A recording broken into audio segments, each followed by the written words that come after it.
Chris Hansen here of Hansen vs. Predators. To catch a predator and have a seat with Chris Hansen, I'm going to need all of you to have a seat right over there because I've been going through some transcripts and there's something you need to know. You're watching TTFT. I'll be watching as well.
What the fuck is up, internets?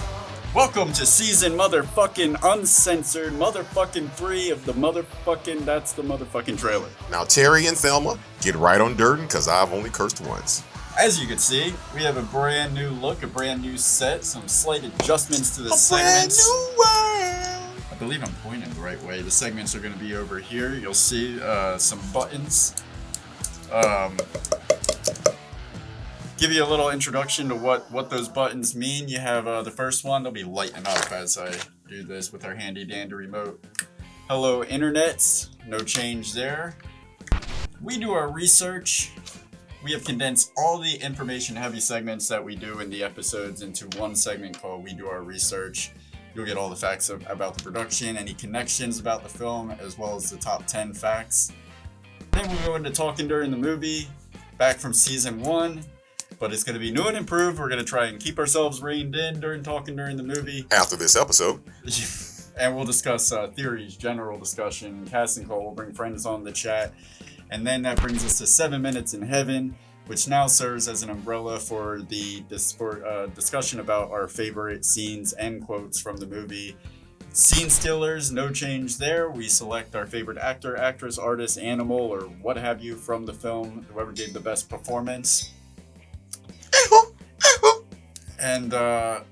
And we put them against each other at the end of the season to see who gets the Scene Stealer Award. Cast, crew, and you, no change there. This segment's reserved for interviews with cast, crew, or superfans of the film that we are discussing. Fucks Given now serves as an umbrella for discussing what we would change, formerly known as Room for Improvement, as well as our review of the film. And the middle fingers, as you can see on the sticker on the dresser, have been replaced with birds because the fucks are flying in this uncensored season 3. Finally, coming attractions, no change there. We're just gonna outro the show, let you know what's coming up next. And Durden, don't forget to let them know this season, when we talk about our sponsors, such as Aimbot and any other sponsors we may have, just like any other great show, our show is now going to come equipped with commercials. And those commercials are going to be freaking awesome. Do you hear me? I mean awesome. So thanks to Patreon as well, and also thanks to Aimbot, and also thanks to Anchor. Guys, you're great. You're such cool dudes.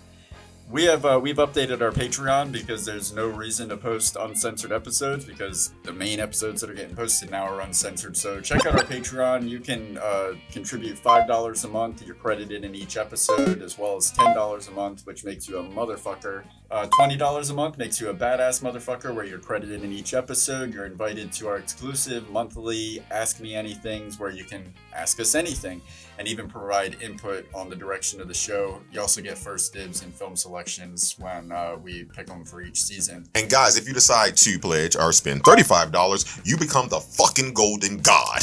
Credited in each episode, monthly Ask Me Anything's, film selection, and merchandise. Remember that Spaceballs? Spaceballs the movie! TFT the show. You get what we're saying, etc., and routinely sent to your home. 3 months, sticker. 6 months, mug. 9 months, baby, and a t-shirt. 1 year hoodie.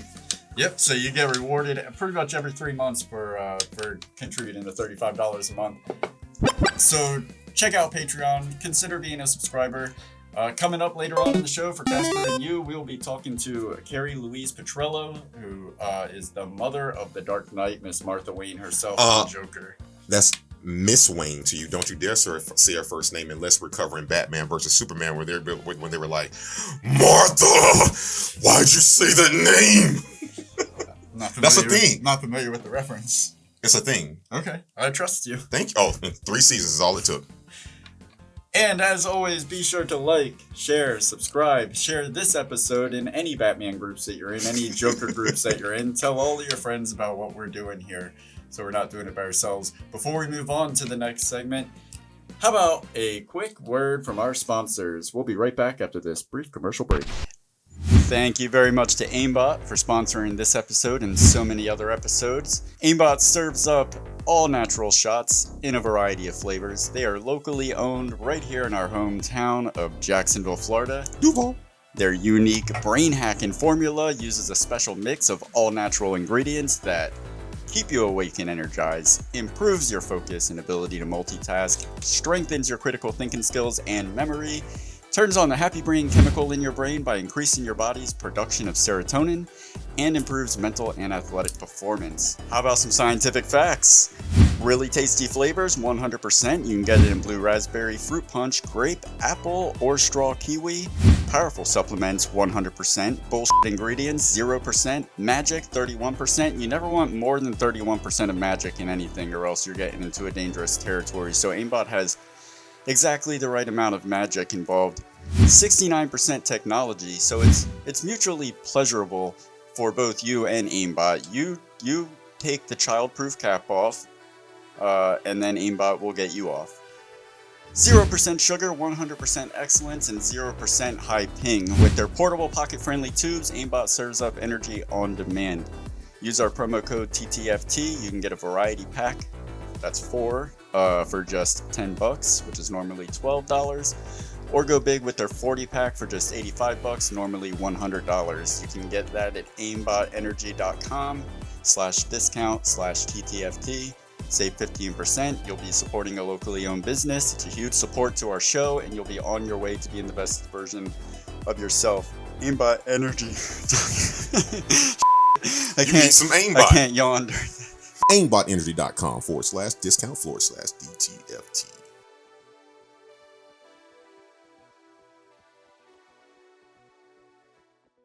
All right, let's get into We Do Our Research. So first up in We Do Our Research, it's everything you need to know about Joker. Joker was released on August 31st, 2019. This is when it premiered at the Venice Film Festival, where it received an 8-minute standing ovation and was released to the public on October 4th in the United States. And films released around this time would be Gemini Man, starring Will Smith and starring Will Smith.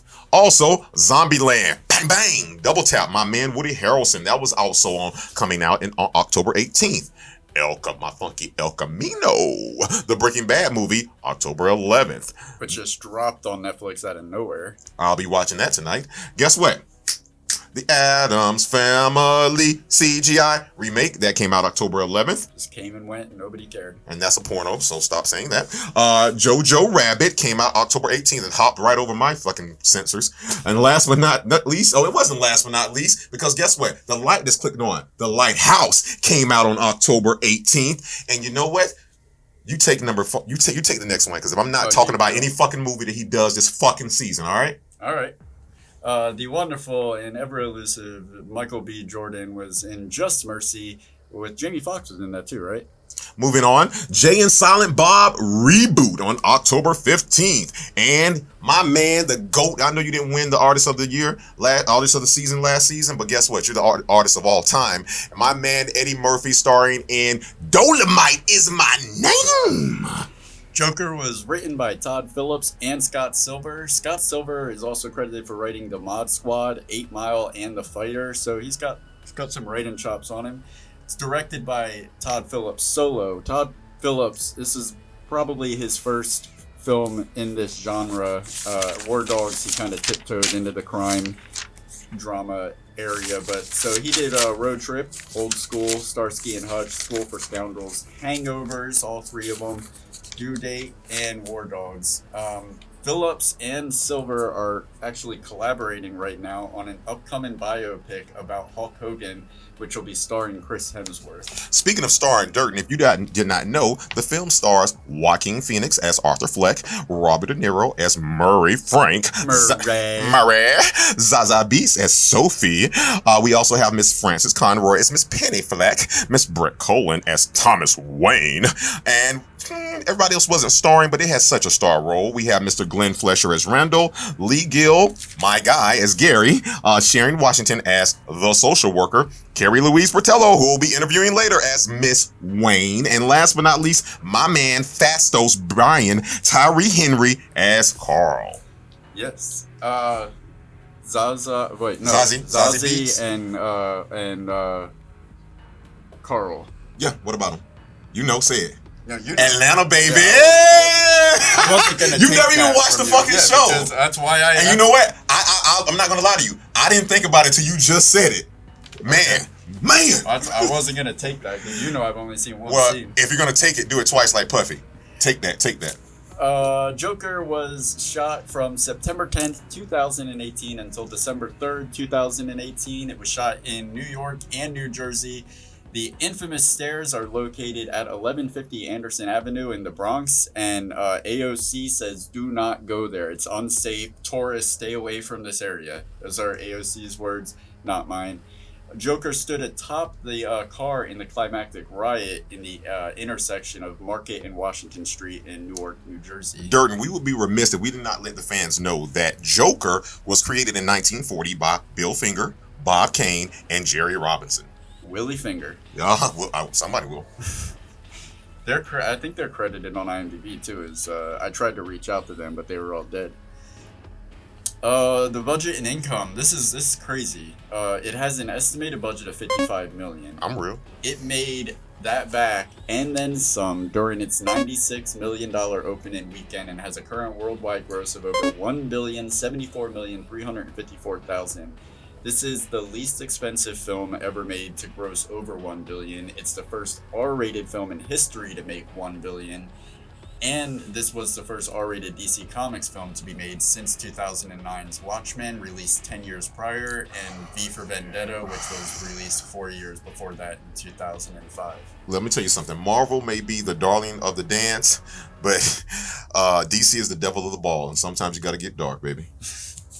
Okay. You're already making shirts. I am. We're in connections now. That's no. Yeah. I am your Lord and your Savior of connections. Well, Lord, I have 5. If you're allowed. How many do you have? No, I'm not asking permission. How many do you have? Are you asking for forgiveness? Nah, don't worry about how many I have. You know what? Davies first. David, go first. Okay, I'll start off with John Wayne Gacy. That's my connection. Arthur Fleck performed stand-up at Pogo's Comedy Club in Gotham. Pogo the Clown was the stage name for the real-life professional clown and pretty decent serial killer John Wayne Gacy. I love that. Was actually good. I'll start right where we went off with Brian. If you did not notice, this is my Marvel and DC connection. Guys, what I figured out, there's a film coming out by Marvel called The Eternals. The Eternals were known as the protectors of the Earth. And my connection here was Brian Tyree Henry, who plays Fastos in The Eternals. Remember, the protectors of the Earth. Also meets Joker. Fastos is an Eternal, and they are protectors. And what I mean by that, there's a scene in Joker where he comes to get his mom's records, and there's Brian Tyree there protecting him from the truth, trying to help Arthur Fleck not see the truth, and that's your Joker meeting Fastos. Marvel meets DC. Burton? So much of that one. I'll have to rewatch that in post-production. But you know who Brian Tyree is? Yes. From Atlanta. We just So he's all in this episode apparently. You go ahead, sir. That's okay. Do not Carl Winslow me right now. I've been connected to Suicide Squad and not the way that you're probably imagining with the Jared Leto connection. I didn't even go there with Joker, but that's just how bad Jared Leto did it. It didn't even pop in my mind throughout the whole He's nowhere in this book. We'll get there. Okay. The Super Rat segment on the news. The Super Cats. Which one? Shit. Super Rats that you know in the beginning when he's in the apartment and you hear them. Super Rats. Yes, on the paper. Yeah. Yeah.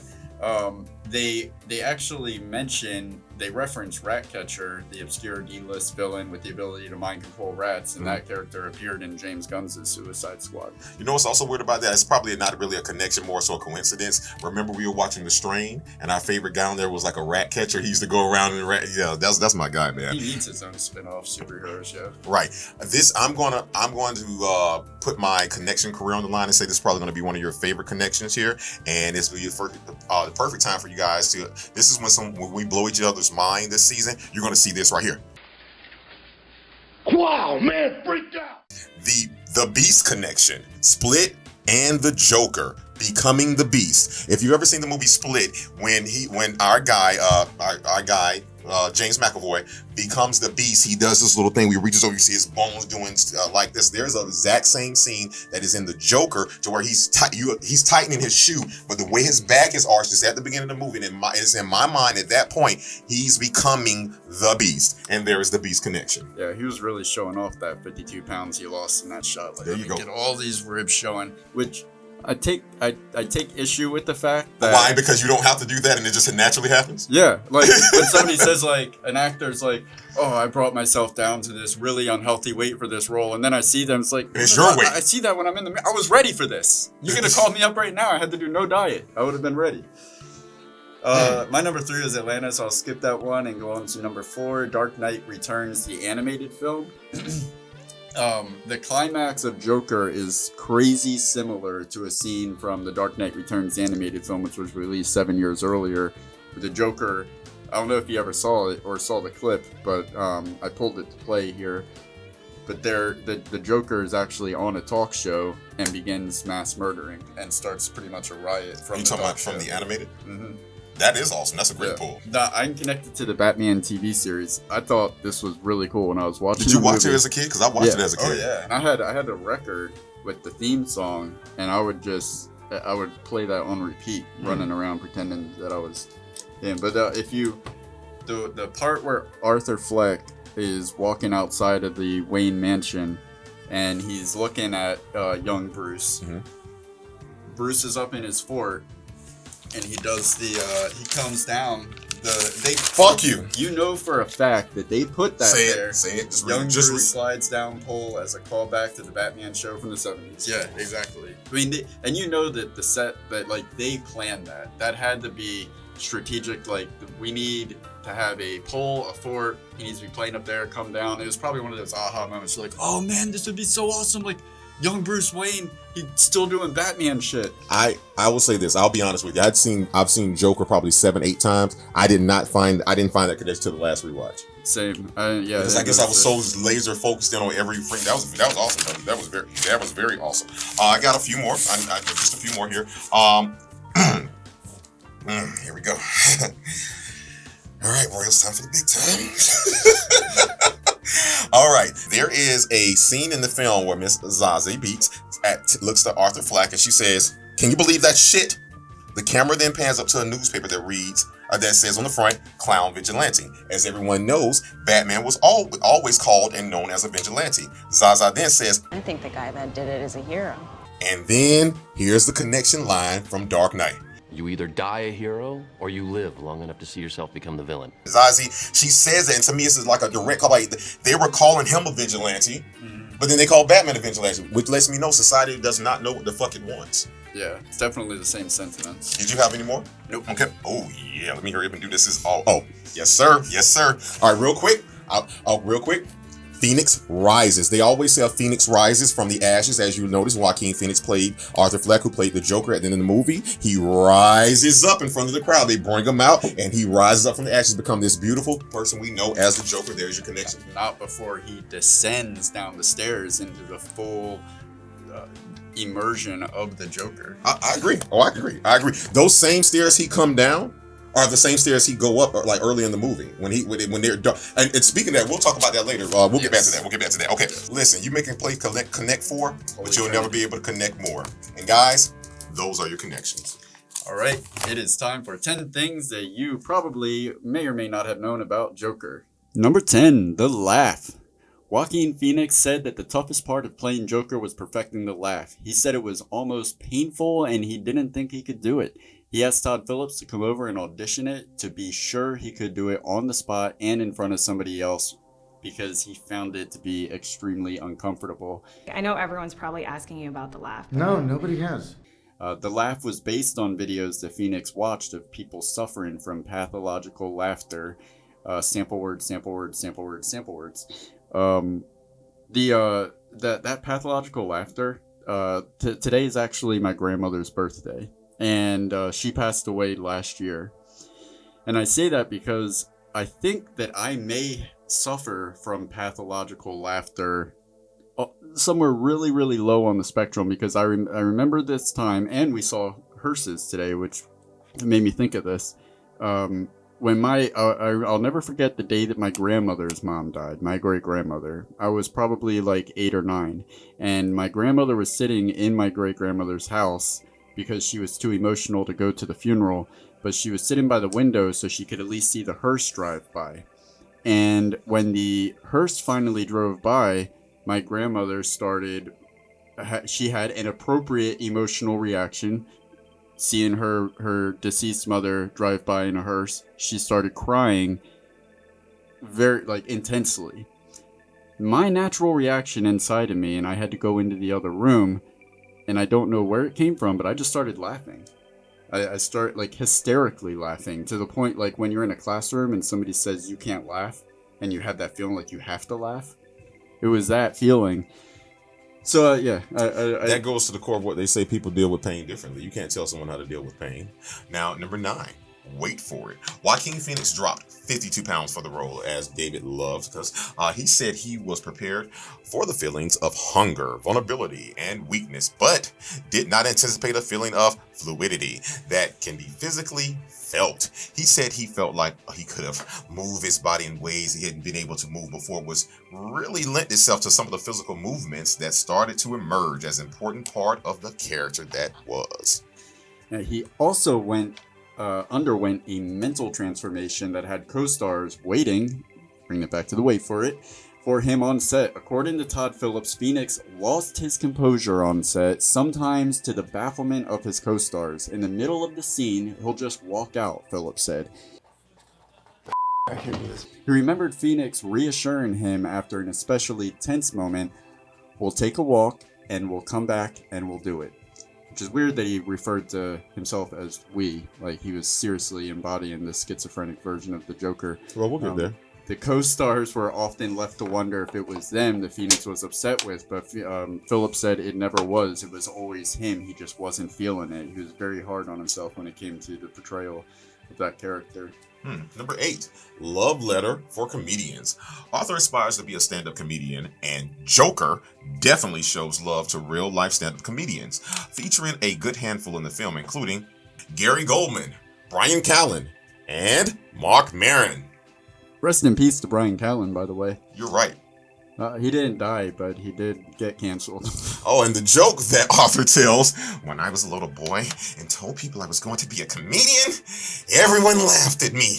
Well, no one's laughing now," is a paraphrase of a joke written by the late beloved British comedian Bob Monkhouse. Number 7, Joker Pie. Joaquin Phoenix said that Ray Bolger heavily influenced Joker's quirky dance moves, particularly from the Old Soft Shoe video that he was shown. He credited Tim Curry's performance in the Rocky Horror Picture Show as one of his inspirations for his version of the Joker, which actually checks out because I didn't really pick up on it until this time around watching it, but his version of the Joker is very how do I say this? You would wonder which way he swings, and you could never really be sure as far as his sexual orientation. I mean, but it's based on the movie, he's obviously attracted to girls, but the way his mannerisms, you don't have to guess? You don't have to guess. First off, I've never thought about the Joker's just the way he sexuality. says Murray. Come on, Murray.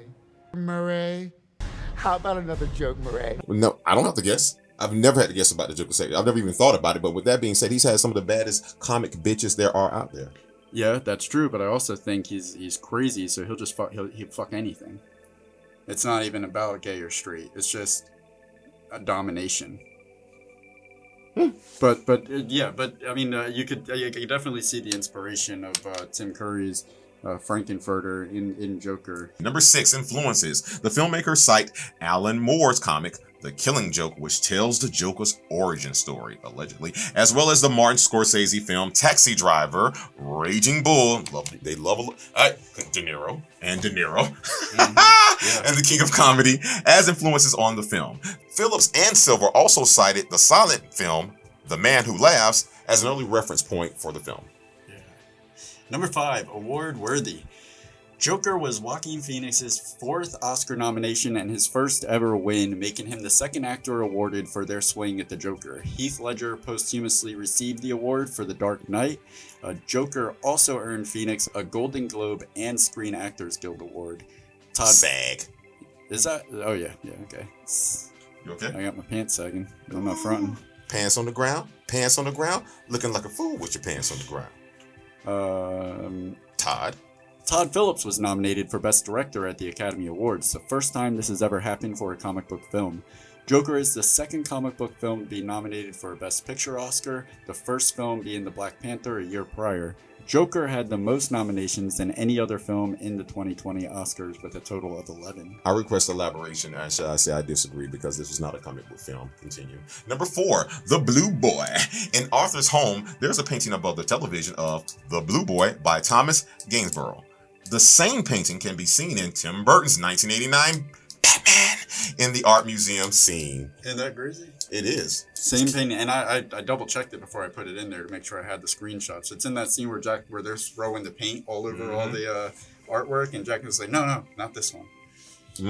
Hey, talk about a cameo.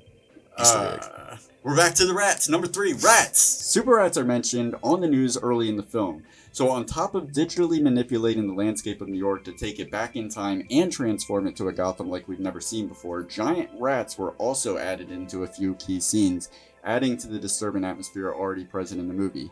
You could spot them when Arthur is talking in the phone booth, when he is chasing down the last dude outside the subway, and when young Bruce is crying over his dead parents. I know I gave you shit for that, but I'm glad that was your number, not mine. Because he just listening to it's like a tongue twister that doesn't exist. Yeah. But it's there.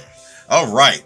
Speaking of that, number 2, improvise. Many fantastic moments were improvised in the film. Joaquin Phoenix improvised the dance in the bathroom, having just heard the score for the film played from Todd Phillips' iPhone. Should have had an Android. Also, Phoenix also improvised climbing into the refrigerator. Talk about a cold take. And also the argument between Arthur and Thomas Wayne was improvised. Seemed real to me. That's crazy that the scene between Arthur and Thomas Wayne was improvised, because that is such a pivotal moment in the film, and there's so many plot points that are conveyed in that moment. So to improvise that and nail all those points is pretty impressive. Oh, I hope you're ready. Time will tell. Yes, Number 1. So time will tell. Time will always tell. Though there were great measures taken to create the time and place of 1981 Gotham, there's a few details that slip through the cracks, such as, and bear in mind, this is pet peeve shit, but nonetheless. This is not stuff you came up with. This was on the net. You're telling me it's 1981, and there are some suggestions in the movie that would say otherwise. Energizer Bunny is shown in TV advertisements, but the mascot was not introduced until 1988. Allegedly. A Kellogg's ad plays with Keanu Reeves, but the ad did not actually come out until 1987. I want Kellogg's cornflakes. Bill and Ted. As the police car pulls out of Murray's studio, an empty New York City bike share rack can be seen on the right side of the frame. What's wrong with sharing a bike? Well, I know. It's a hoverboard, man. It's real. The ambulance that hits the squad car is the 4th generation Ford Ecoline, which didn't go into production until 1992. That might be the ambulance that was in Die Hard that showed up at the end and no one talks about. Go ahead. Okay. Kenny's Music has a window full of 2018 D'Angelico guitars. When Arthur is confronted by the detectives outside the hospital and has the comical issue with the automatic doors, he waves his hand to trigger the sensor, but these kinds of sensors were extremely uncommon in 1981. It would have most likely been a floor mat with a weight sensor. That's not what really happened. Contemporary era toys and dolls that didn't exist until long after 1981 are seen in the children's hospital room when he drops the gun. In a scene in the Metro that one line right there, if you were to do an elevator pitch for this film and that's all I heard, I'm watching it. Say it again, read it again. Contemporary era toys and dolls that didn't exist until long after 1981 are seen in the children's hospital room where he drops the gun. Children hospital toys, guns, yeah, it's 1981, coats out. All right. So those are your 10 facts about Joker, and as we get used to these new segments here, speaking of going back in time, let's go back to season 1 and get into some talking during the movie. All right. A favorite from season 1, guys. Talking during the movie are what we like to call talking points or the popcorn features of the film. Durden, start us off. So I want to get into why exactly I think Joker is the perfect representation for why all lives matter. I'm just kidding. That's not even in my fucking notes. I just wanted to. My heart started beating so fast. Just priming you because this is even worse. No. So my first note that I have. This is something when I was watching the movie, it was a question that was lingering in the back of my mind, and I went and I did a little bit of research after the movie that put a lot of that question to rest, but I still have thoughts on it. So the movie is called Joker, not The Joker, and I think this isn't by accident. Arthur Fleck is essentially a Joker, but he's not the Joker. These are my thoughts when I'm watching the movie. So I went and I looked at like the timeline of as far as what the comic books say as far as when things happen, how much older Joker is typically than Batman, and how this could all fit together. Jack Nicholson's Joker's real name was Jack Napier. Joaquin Phoenix is Arthur Fleck. So there's already like a difference there. But when he finds his adoption papers, it says on the adoption papers that he was abandoned. There's no actual birth names. So that's kind of a moot point. So the film, we know it takes place in October 1981. The radio announcer in the beginning of the film states that it's a Thursday, October 15th. The Waynes just saw Zorro the Gay Blade on the night of their murder. This film was released in July of 1981. The Gay Blade, but gay meaning what? Happy. Which was his what? Name. Yeah. Okay. Yay. Fuck yeah. According to the DC calendar, Bruce Wayne's birthday is February 19th, 1976. Which would make him 5 during the events in the Joker. Typically, he's 8 in the comics when his parents die. According to the comic book timeline, Bruce was 26 when he became Batman, so this would have been 21 years later after the events in the Joker, when he's finally donning the mask to take on the Joker in what would be 2002. So in Arthur Fleck's adoption papers, his age is revealed to be 34 in 1981, meaning he would be 55 by the time Joker's showdown happens in 2002 when Batman becomes Batman. Jack Nicholson was 42 when he played Jack Napier's Joker in 1989's Batman. That to me seemed a little old. 55 even seems a little bit more outrageous. Like, how could these pieces fit? So then I looked into, like I just did, according to the comics, how much older than Batman is the Joker, and it said typically it's about 15 to 20 years old. Most of the comics and older shows has him as like his senior. So with all that said, in September of 2019, Todd Phillips said he wanted comic book movie fans to know that there is no chance of Joaquin Phoenix's villain and Robert Pattinson's Batman ever meeting on the big screen. Not to say that Pattinson won't face off with the Joker, it just wouldn't be this person that Joaquin Phoenix played. So that kind of hinted, like, I was like, I'm right. I'm definitely right. He's not the Joker. And I'll elaborate more on this point in the what I would have changed.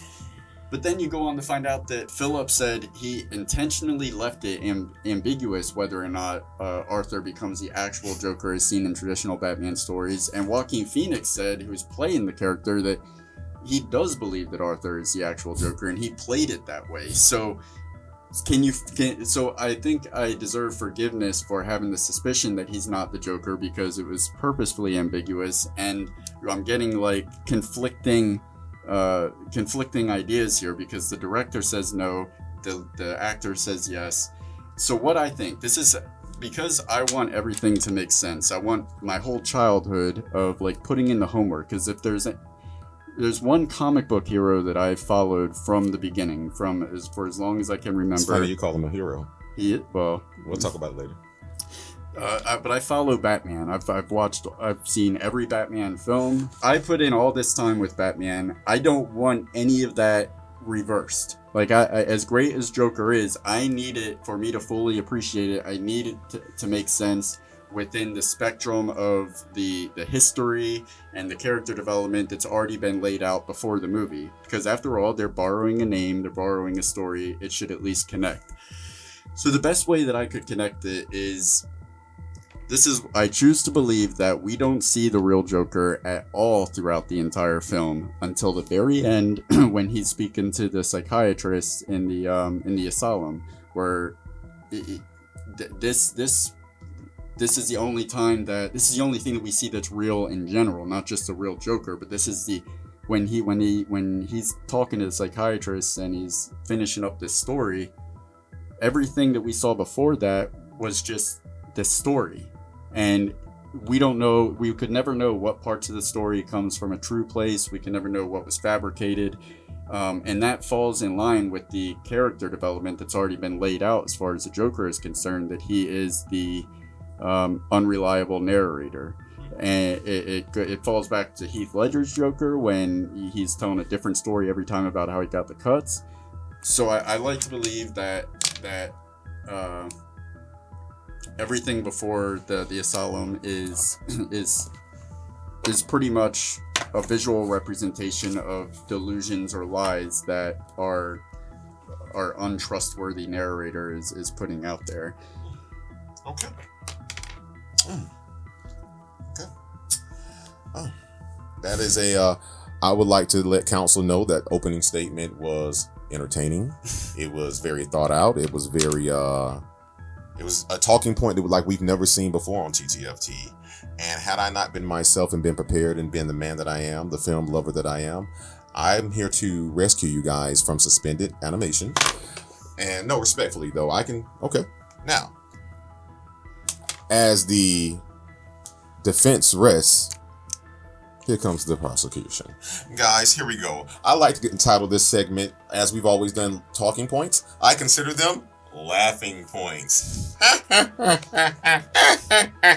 As we know, the film was, of course, directed by Todd Phillips. And if you did not notice, the film opens with the Warner Brothers logo, but the old one from 1972. So they're already letting you know they're setting the scene from how this thing is going to go. Now, here's what I really loved about this film. It was a duality thing that happened here. It was more so of a alley versus alley. If you notice here, when Joker we say Arthur Fleck got beat down at the very beginning of the film by those kids, he was in an alley. Mm-hmm. And from that moment on, I decree, first off, the beast was bearing right after that, but I decree at that very moment, the downward spiral happened.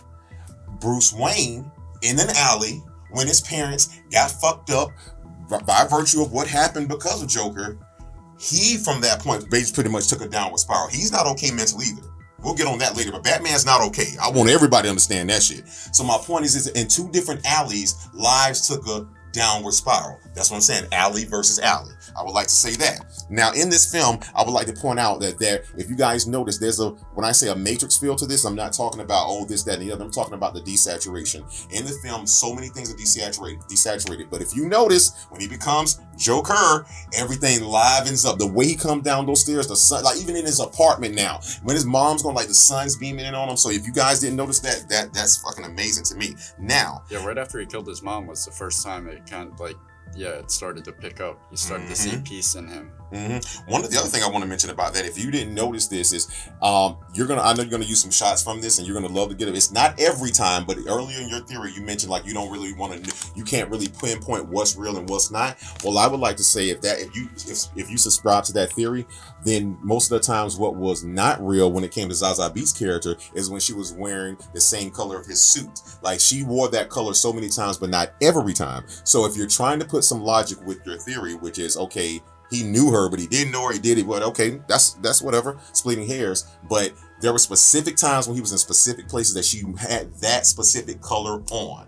It's the first time he met her, she had it on, but I will keep going. Now, with that being said, this is what I like to call time is a spectrum. Guys, I'm surprised Durden didn't get this. He's all about numbers, he's super smart, and this should let him know how prepared I am to go on this episode.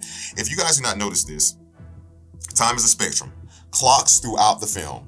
If I'm not mistaken, almost every clock has the exact same time. If you notice here that the clocks themselves, if I'm not mistaken, each one is right at the beginning or end of the 11 and right past 2 at every single time. When he punches the clock, that's the time. When he's talking to the therapist at the beginning of the film, it's that time. And when he's in the psychotic ward, it's that time. So what I'm telling you is, with the time stamps of that film, time is the theory. And what I mean by that is that brought me to my time theory. He never left the asylum, people. Therapists, remember, at the beginning of the film, the young queen that she is says, do you remember why you were locked up? And it cuts to a shot of him banging his head against the wall. That shot has the time there. Immediately, and see, this is why Todd Phillips and anybody else who's a great writer is fucking mad at me right now, because we're doing shit that no one else has done on the internet. When they come back to that same scene, they didn't just put that clock there for any reason with that exact same time and that exact same scene. Do you remember why you locked up? So essentially, as far as what was really happening in the movie, it was a 10-second movie. It was him banging his head against the wall in that asylum and him at the end of that film. That's the film that's happening. So I don't disagree with you on that. Now, did we just become best friends? God damn you, man. So I'm not done. Okay, I'm almost there. Okay, so again, it's just 3 times you see that clock. And so you see it when he said, we'll talk about that later. Okay, now I'm going to keep moving again, because that time theory, you didn't notice that, the time clocks? No. Oh yeah, I forgot to punch out, and everybody's looking at him yet again, punching something. I'm like, damn, that was improvised too. One time he decided to come back in and punch the clock, literally. I forgot to punch out. Right, but not the clock. Yeah, that part. No, You're 100% correct. So also moving on. Young Batman is sick as fuck. Young Bruce Wayne is just he fucking disgusts me. How the fuck do you, not a grown ass man, how do you let a grown ass stranger man put his fingers all in your fucking mouth, you disgusting child boy, you little homo sapien. Whoa. This is victim. That's no. You're taught several things when you first were born as a child. Stove hot, yell stranger danger, and don't piss in your clothes. He let someone put, I think he had 9 fingers in his mouth. He's a sick fuck. Anyway, man, moving on, man. Speaking of sick fucks, this might have been one of the best Joker films ever. That was the weakest Alfred I've ever seen in my fucking life. This is the first time they made Alfred a bitch. They let Alfred climb a wall, and he replaced Batman, Adam West's Batman in the show. One time they're like, how did you do it, Batman? He was like, oh my goodness, I had to climb the wall as Batman. Like, Alfred has always been hard. He's that dude. Michael Caine played fucking Alfred, and you gonna let this bitch ass Alfred come, man? Jesus, all right. Excuse me. Yeah, I'm sorry. I agree with your assessment on Alfred. Okay. Now, I'm just glad I don't have to censor any of this. What's that wrestling video? You're like, Jesus, man, calm down. All right. So to my point and to Durden's point from earlier, you brought up, and this is why our show's awesome, you brought up the point to where he tried to get back into the hospital and maybe it was technology. I said it was not technology. It goes to what you and I have just said. The reason why he doesn't just run into the glass for any reason. When he waves his hand above the thing, he's not there, so it's not going to recognize anybody. And that's why as soon as somebody else come by, it opens the fuck up. He tries to wave his hand at the thing, it does nothing. And they're like, it doesn't matter. Because he didn't see the glass because he didn't know he was going through something. He's still in the asylum. Yeah, you know what I'm saying? He's doing that. That's veering a little bit from what I'm trying Well, to it's say. now. It's in Well, the same you spirit. veer, I stay. Okay. All right. Okay. Okay. He usually dresses up, and last but not least, Because I would look at that moment as if the Joker is sitting in an asylum telling this story. He's at the end of the day, he's funny. He at least attempts to be funny. So I feel like that part of the story was again just a fabrication that he was coming up with as he's telling this story to the psychiatrist. But I think there was, as like he says in the story, I thought my life was a tragedy. It's really a comedy. That moment, I think was like, it was a perfect moment for him to convey in this fictional story he's telling that, look, people don't notice me. They'll walk right over me on the streets if I was dead. Not even technology notices me. It won't even acknowledge the fact that I'm standing at the door trying to get in. Like, I think it was just something that he made up to make his story funnier, that he was making up. Well, guys in the comments, please let us know on that. And last but not least, I want to let you know that Thomas Wayne told him the exact truth. If you didn't get to see the whole film, that bathroom scene between them, he told him. He like you're my dad. He was like, listen, man. Your mom worked there. She went crazy, this, that, and the other. Because everything, I understand powerful people can make things look how they want, but he wasn't like he was going out of his way. He didn't like, he's like, oh, I know her. Yeah, she worked and she went crazy because guess what? The proof was, the reality was, she did fuck him up because she was fucked up. She said him by the radio, all those things. So Thomas Wayne in 30 seconds told him the truth. Yeah. And that's what really sent him. He was already on the downward spiral, but just hearing the truth. So we'll move on, guys. The truth or... Yeah, it was the truth. Okay, I'll help you out now. All right, guys, we're going into discussion points. That's a sub segment by my co-host here, Mr. Durden Godfrey. He has something that he's prepared, and what I'm going to do, I'm going to riff off of what he's saying, and we're going to see where we get. You can respond when I'm done, but respond. This is I'm going to the cam. I'm going to the monologue. All right, I'm out of here. All right. Okay, I have and I have written this, so I'm gonna read this exactly what I'm gonna try to go off script here because I thought very hard about this argument, and it's an argument with myself. So, is it okay if I write points down while you? Yeah. All right, here we go. Shallow or deep? As I was watching Joker, I kept going back and forth between, is this a deep psychological thriller that serves as an abstract commentary / cautionary tale about mental health and societal inequality? Or is it a shallow, shock and awe, paint by numbers for a gritty Taxi Driver meets Fight Club drama that shamelessly makes themes out of triggering subjects that are essentially clickbait keywords for the current times, such as mental health and social unrest, and it just irresponsibly dances around these topics with vague generalities. Joker came out in the peak of Black Lives Matter, and it essentially forces the perspective of the straight, white, delusional male upon its audience, creating, at best, a sense of empathy towards a deranged criminal, and at worst, leaves the audience idolizing, which has happened a lot after this movie came out, Arthur Fleck. Fetishizing his persona, much like what has happened with Tyler Durden in Fight Club, a character that was literally created to emphasize the problem with hypermasculinity, not become a figurehead to be worshipped, which he happened to be. With all that said, I want to take that back with a however. I want to believe it has a good heart with the sound intentions. This movie is nothing more than a spotlight on how mental health issues can be a silent killer. The moment where he takes his mom's file and the flashback happens with her talking to the therapist or the police or whoever she was talking to, saying, I never heard him cry. He's always been such a happy little boy.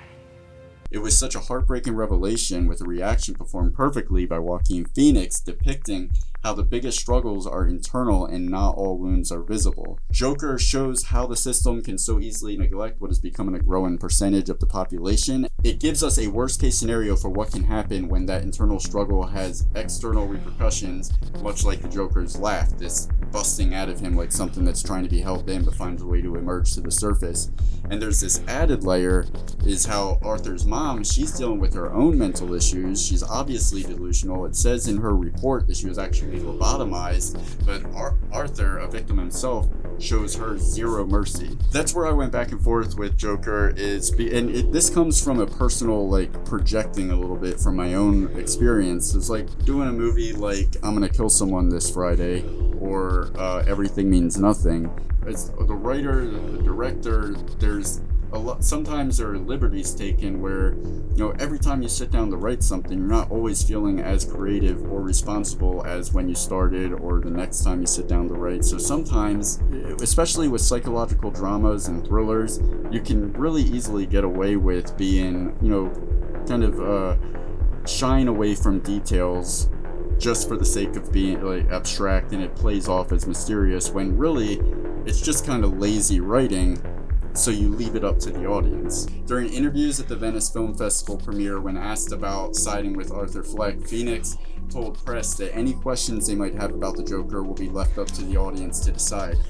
He said he was attracted to the aspect of the movie because films, especially genre films, have a clear-cut hero and villain with black and white motivations. I like that. I agree with that. I think there should be more nuanced characters in movies that makes the movie more interesting, but I feel like at least the creators of the film should have a unified vision as far as what the characters' motivations are, what the character's arc is, what, all of that. But this doesn't, like we said before, the director had a different vision for it than the actor. Even Joaquin Phoenix says he has his own opinions and thinks he knows what they are, but wouldn't want to impose those opinions on anyone who hasn't. Your job as the person that's bringing this character to life is to impose those opinions. Make us believe what you believe your character to be. Zazie Beetz, she was asked by Variety whether or not the movie sympathizes with Arthur Fleck. Beetz doesn't deny that Joker has a sympathetic viewpoint, but argues that it's less towards Arthur and more towards Arthur's predicament on a broader scale. She said it's kind of an empathy toward isolation and an empathy towards what is our duty as a society to address people who slip through the cracks in a way. Adding, so is it empathy for that or just an observation on personalities who struggle?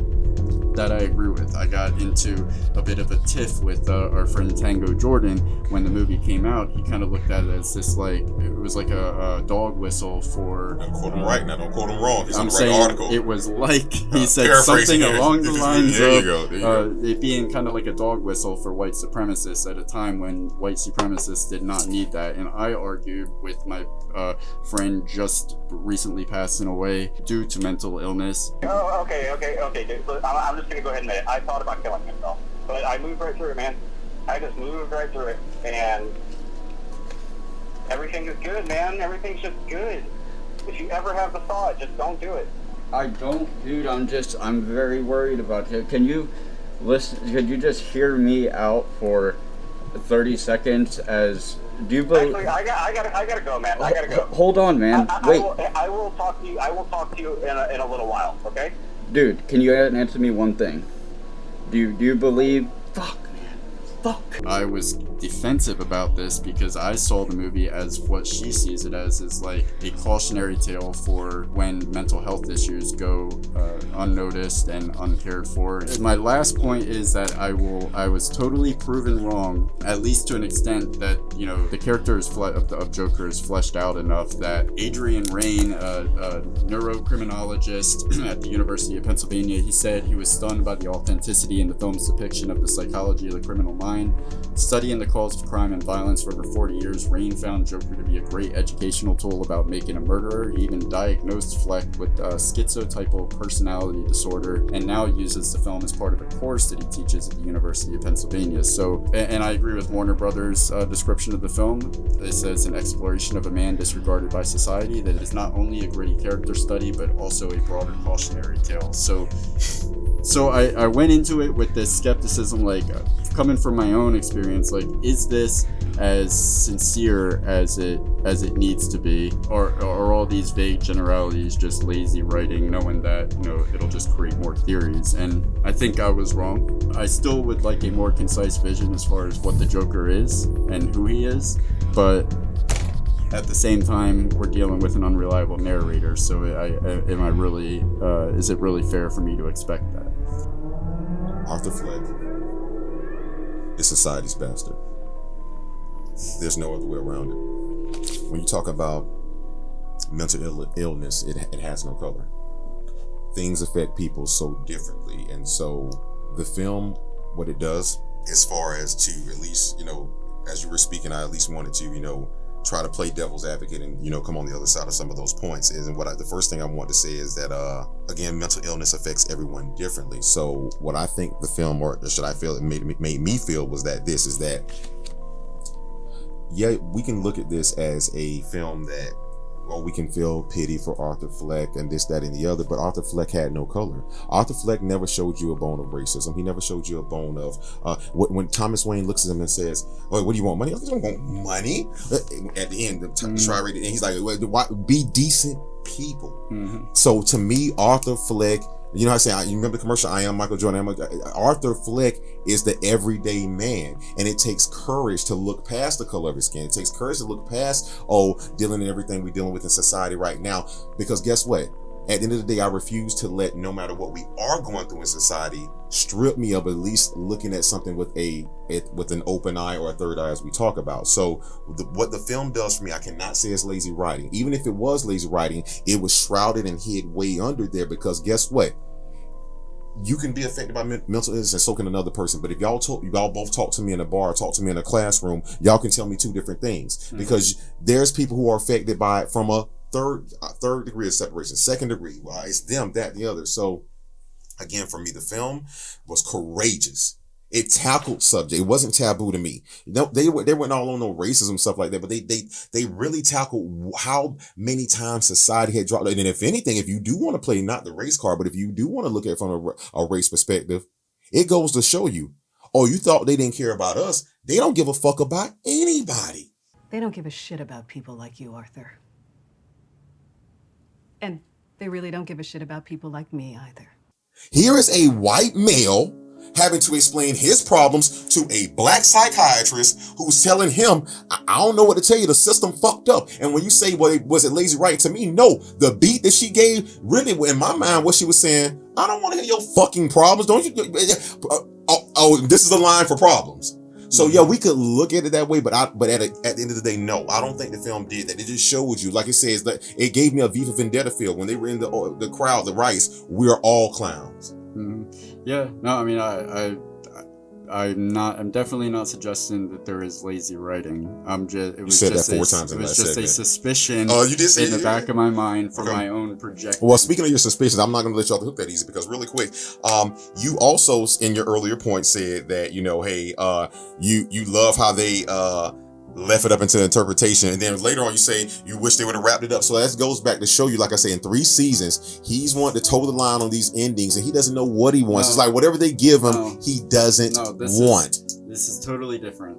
I want to be able to make up my own mind, but I want to know that I'm making up my own mind with information that is pointed, that is actually there to take me somewhere. Because if I can't trust the equation, I can't rely on the answer that I come up with. I can't be happy with it.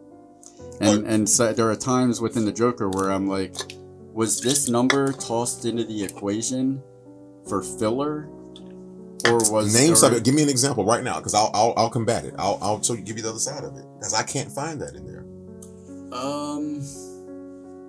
It's not really moments. It's more so subjects, themes. Yeah. What theme? Name a theme. Like the generalities about rich versus poor, or rich must die. Yeah. Rich must die. It's have versus have nots. That's been since the beginning of time. So it's rooted in the film. Next. Sometimes the themes just seem a little too easy. Like they literally went into a keyword. Like what were the most popular keywords of 2018, 2019? Okay. Let's address I request all collaboration, those, but barely. I request collaboration. Did you not in your pre-upload of your notes say that this was a film that was based off of a comic book? And were comics not used to talk about things that were happening politically? As I mentioned in our first episode of our show, Black Panther, when they did the Magneto and Professor X, it was based off Martin Luther King and Malcolm X. And so Detroit Red, shout out Godfather Harlem, but that's based off of that. So it's a story, and art begets art. Art imitates life. So yes, these words may be taboo, but to the Lambertons, they love these words. They talked about it, so it must mean so. We got to touch it from every part of society. So I don't think it was lazy. You can't get this film like that with lazy writing.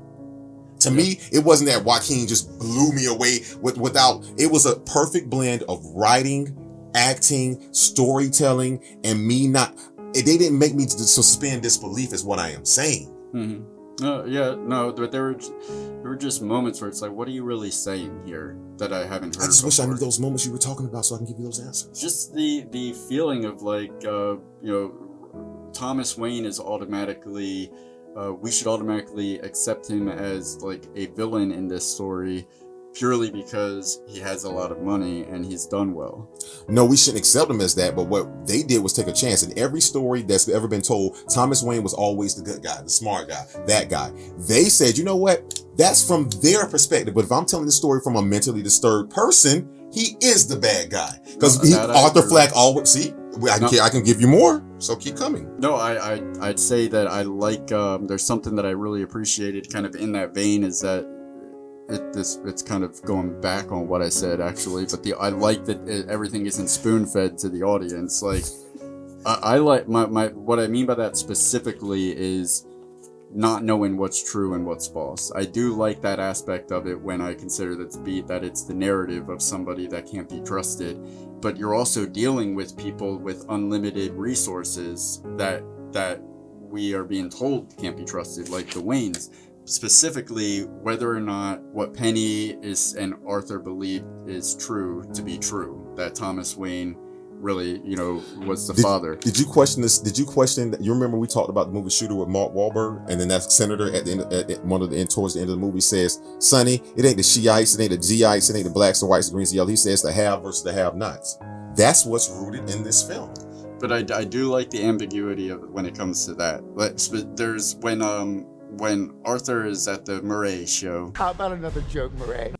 When he turns that photo over of his mom smiling, it says, "I've always loved your smile," and it's signed TW. Right. So we'll get to that. That kind of lends to the idea like, oh, everything she said is true. So now that leaves you with the audience like, okay, obviously Thomas Wayne has the resources to fake an adoption, to fake all that paperwork, to make that. But the more likely scenario is that Penny could have just signed it TW because she's delusional. But you don't know. I like the fact that the movie doesn't definitively answer that. In the history of payoffs, and excuse my language, bitch get out of town. That's why they call it bitch get out of town. He had enough money to send her to Guam. To where did he go at? Where did he go at in Golden Child? What's the city? Quebec. It wasn't Quebec. I don't even remember. He had enough money to send her anywhere. Why would he keep her in the city? It costs more money to make up. It's more dangerous for her to stay there in that store. It stayed there. So that lens, she signed those fucking letters. Don't get me started. She signed those letters. She wrote those letters and she signed it back of that fucking picture. Let's move on. Because the cool thing about it is that we get to have this discussion now, and there's no you can't turn to the back of the magazine and flip it over and see the correct answer. Yeah, you can. We can present all of the evidence, and I believe what you're saying. Like, I think you're saying. If we're right, then they're wrong. Well, they don't actually say anything. They say. Who are they? The filmmakers. But they are saying it. It's duality. I mean, they put these little morsels of like Easter eggs in there that make you bastard. You finna make me do this. In Vanilla Sky, what was the guy? One guy said then on one end of the spectrum, "You're not real," and what does the other guy say? He believes it innately. I'm real. Mm-hmm. You sick fuck.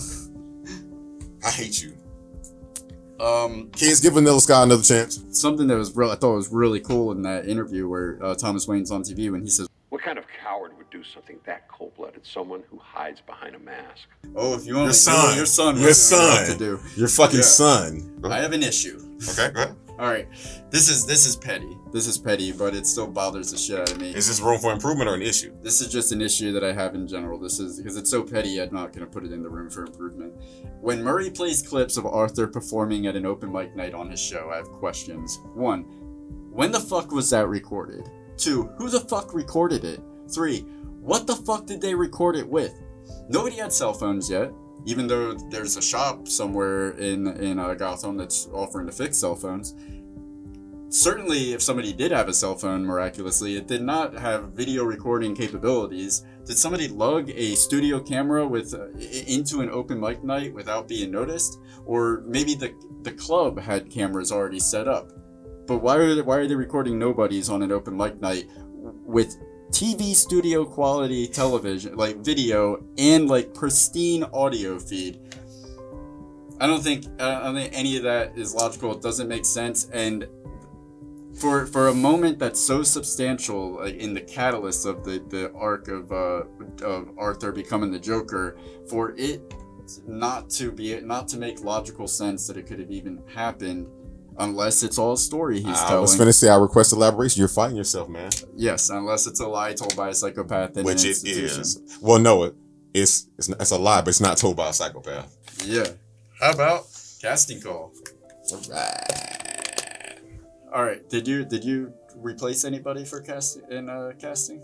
I did. I just did Joker. Me too. Okay. Christian Bale would have been my pick, but I would like to give an honorable mention to Jared Leto, because, and that's why I said I do mention him in this, because I think had he been given the script for this film, people would have a much different response to his performance. I think he would have been able to do this equally as well as Joaquin Phoenix, but ultimately Christian Bale would have killed it. I would like to, my casting call would be the newsroom version of Jeff Daniels. The newsroom playing the Joker? Mm-hmm. All right, just Jeff Daniels in general. Yeah. Okay. Yeah. Because as we talked about this, he has that range, and I can see him, like, to me, really. Remember, we were watching Dumb and Dumber earlier. We can laugh about it. That scene, like, look, watch when he loses. He took it so serious. He was one step away from. He was about to pull this bitch in the woods. Yeah. He was taking. I know it's a joke, but he was taking her face and fucking. I'm surprised she came up for air. And then he was like, hey, like, he was crazy. That would be very. So maybe the Dumb and Dumber version of Jeff Daniels playing that part and taking it too far, but he can make you feel sympathy. He's educated, because every time Jeff Daniels plays a role, I'm like, nah. But he's probably, again, he's one of the most underrated actors out there. So I can see. I want to put Jeff Daniels there. He's got that face you want to feel bad for too. He would have been the most heaviest Joker too. I can see him just finally fucking losing it. It's like, you know what, bitch? Like, half the makeup on, half it off. Like, where my lipstick? Like, I don't know, just something crazy. Am I crazy? No, I mean, I would definitely be interested to see his take on it. All right, here are a few real life casting calls that were made in the production. Originally, Warner Brothers wanted Martin Scorsese to direct this, with Leonardo DiCaprio playing Arthur Fleck. However, DiCaprio was already signed on to Once Upon a Time in Hollywood, and Scorsese was committed to The Irishman. Waiting on you to watch it, brother. Alec Baldwin was in talks to play Thomas Wayne, but dropped out a day after being announced due to scheduling conflicts. He would have been a good. They actually played his old boy's hair almost like Alec Baldwin. Good, yes. Frances McDormand was considered for the role of Penny Fleck, but turned it down. She would have been really good. Or our girl from Speed and No Country for Old Men. Yeah, Beth Grant definitely. I got the cancers. Yeah. Happy, you're gonna kill me. Happy, eat something. Yeah. What about the rest of us? Joaquin Phoenix was actually considered to play Batman in the early 2000s canceled Darren Aronofsky film Batman Year One. So that's interesting. Which was renamed Batman Begins. They just gave him no credit. I love the Batman Genesis. All right, guys, that's going to bring us to our next segment. We like to call it 21 Minutes in Heaven, but only because it's season 3, and that's 7 minutes in heaven. All right, favorite scenes. All right, guys, that's going to bring us to 7 minutes in heaven. Durden, I'll start off. Now, one of my favorite scenes was the very beginning of the film, and I'm talking about it. It starts with that Arthur Fleck in the mirror. He has his makeup on. He has this look on his face, and I like to call it Tears of a Clown. He literally cries in that opening scene, and I know that cry. I think we've all had that cry. If you've ever had to work 80 hours for 2 weeks for bullshit pay, if you've ever had to go somewhere you didn't want to be married next to someone or lay next to someone you didn't want to lay next to, I mean, one of the things that truly just rips your fucking soul from your diaphragm. For me, it was those times where you sit in that parking lot of that call center job. And you got soul die. Correct, with every bleeding fucking moment. And I knew innately I had to go in there because I had shit I had to do. So I know that look. I am Arthur Fleck. Yeah, that wasn't actually a teardrop. That was his soul the last bit of his soul excrementing from his body. But that moment was actually not scripted. Probably some makeup burning his eyes and shit. Maybe, but all I know is that I read that it wasn't planned. The teardrop is there, and then Todd Phillips was like, "That's a take, we got it." And if you notice when he holds Murray. How about another joke, Murray? Murray. Murray. right before he shoots him, you could see in his eyes, he's like got tears in his eyes in that moment too. I'm gonna start with this is my easy boy. My favorite scene that I hate. That is my favorite. I hate the scene that I hate that I like the most. It's not on my list. The hero's entrance. When he puts the makeup on, he comes out in full Joker. He's got the suit that we've seen in the posters. The hair is done. He's walking slow-mo away from the camera. He's coming down the stairs. I hate that I love this scene because it's terrible at the heart of it. When he finally comes out in the suit, this dude has murdered 5 to 10 people at least in cold blood for extremely questionable reasons. Like the 3 guys on the subway, they were dicks, no doubt. But did they deserve a death sentence?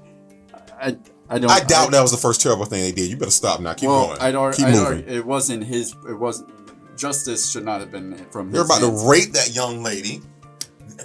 Go ahead. I'm sorry. Go ahead. I just think they were being dicks and they died. But he is a killer. He is a villain. He is a bad guy. Joker is a bad guy. He may be afflicted by his own problems, but he is a bad guy. According to who?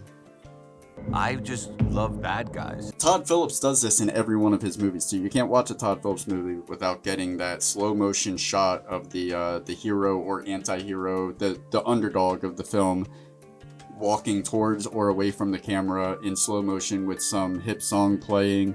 And the music in this case, Rock and Roll Song Part 2, this is made by a real life supervillain, Gary Glitter.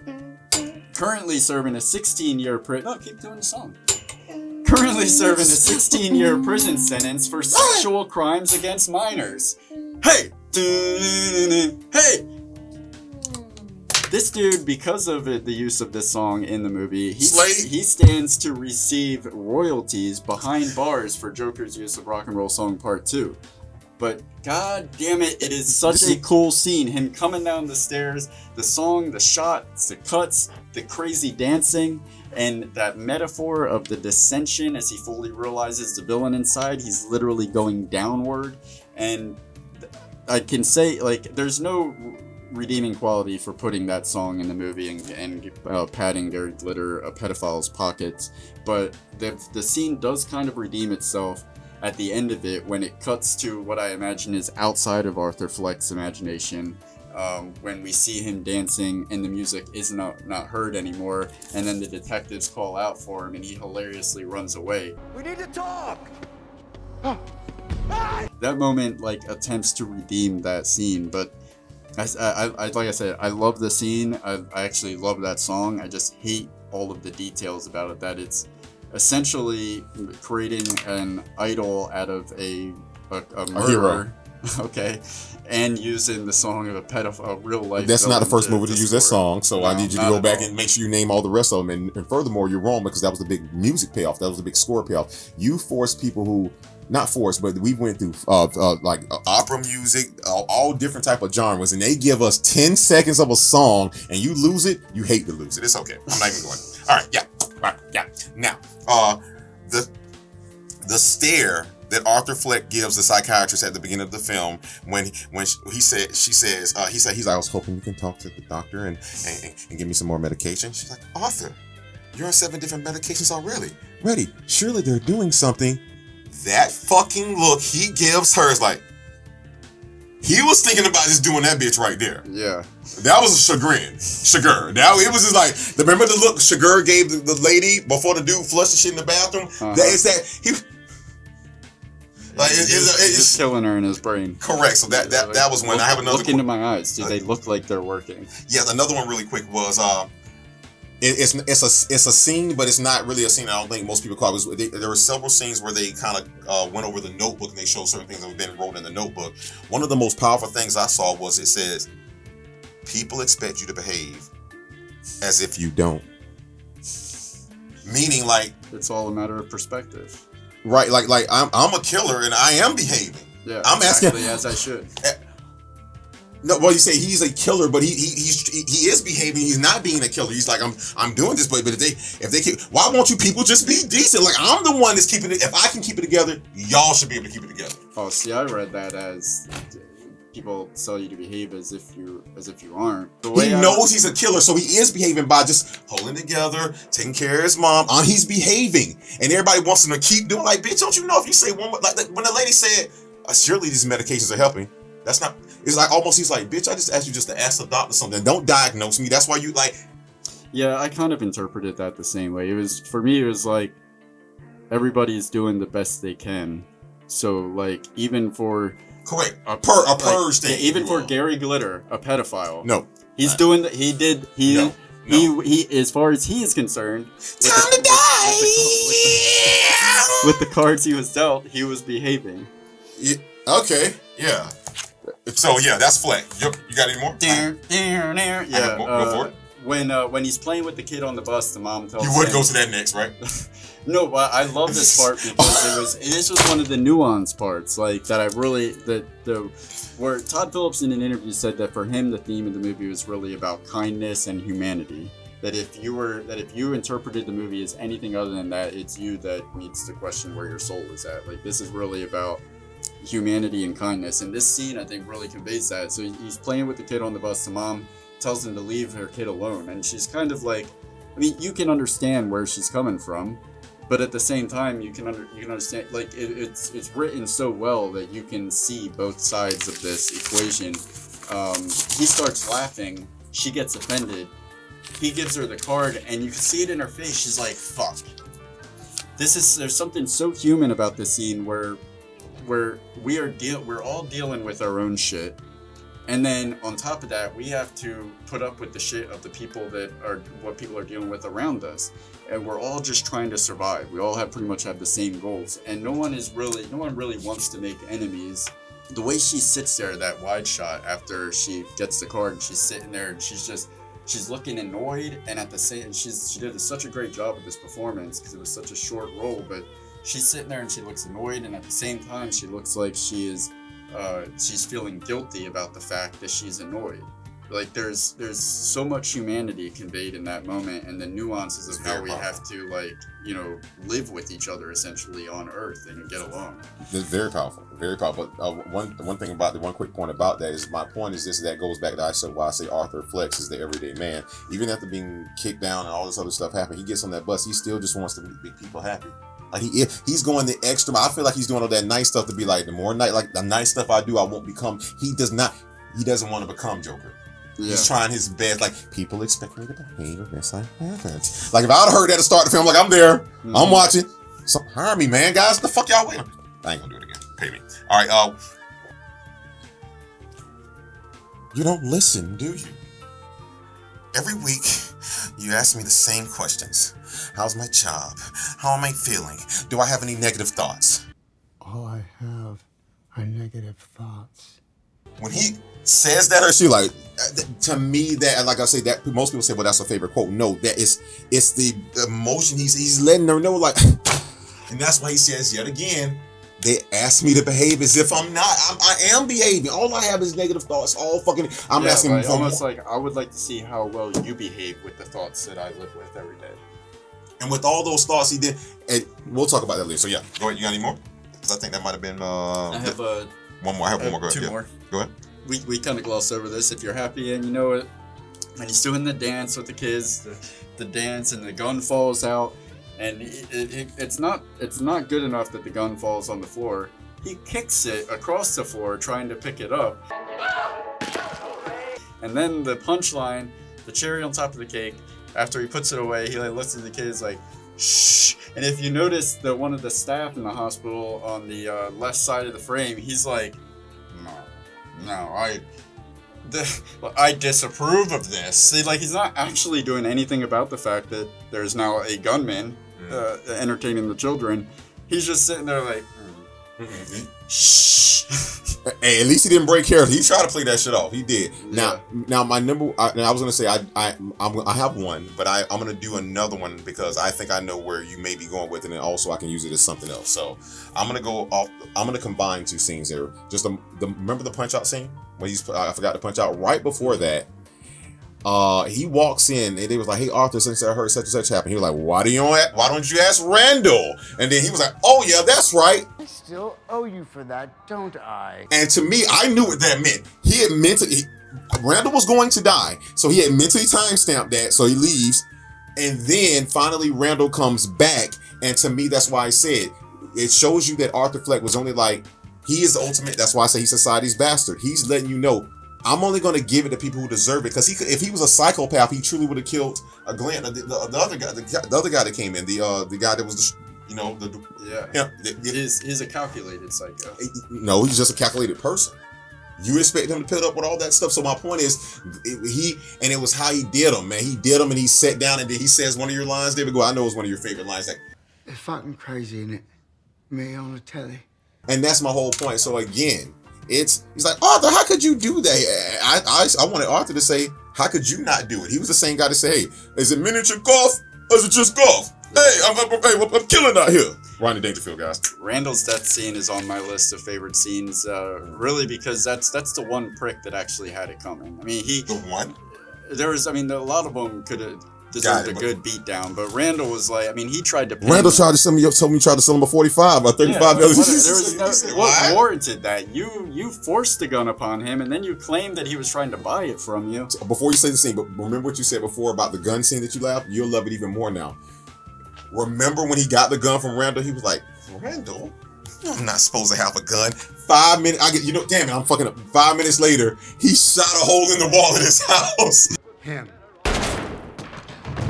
And then, like I say, you saw something saying like, oh my God, go ahead, man, yeah. That Randall's death scene is easily taken to a whole new level by Gary's commentary over the whole murder. Why would you do that? You hear it so prominently over everything else, and then the easy low hanging fruit, no pun intended, punchline of the scene where I can't open the door. He needs him to open the door for him, but he does it. It's fucking crazy, isn't it? Me on the telly. That might have been the best line of the fucking I'm like, movie. holy shit, the Joker is legit. I didn't hear, bro, I promise you, I didn't hear that till the rewatch. I didn't either. I'm like, did he just do like an accent? He was doing his accent, the dude's accent. Can you believe it? Me on the telly. I'll just get these last two out of there pretty quick. The moment when Arthur Fleck meets young Bruce for the first time, that's such a cool moment because it comes with so much gravity just in the implications of what happens beyond this initial introduction. Like, you're like, you mean like the Franks in the mouth? Just the fact that you're watching history take place. Like, we all know Batman, we all know Joker, and this is their first meeting. But there's something cool about that. And at their first meeting, he lets 7 to 9 fingers get stuck into his mouth.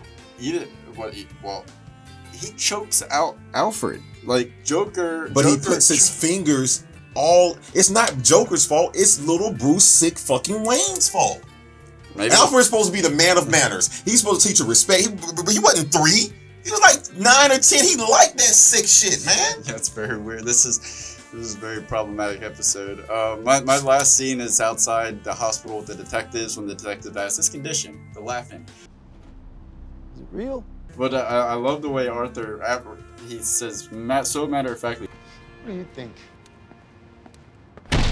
It was done beautifully. It's the perfect representation of how he views his life. Going back to what we were saying earlier, it's a tragic comedy. Yeah, I got 2 favorite lines. What you got for favorite lines? Then I'll go first. Then. Okay. All right. There we go. Okay.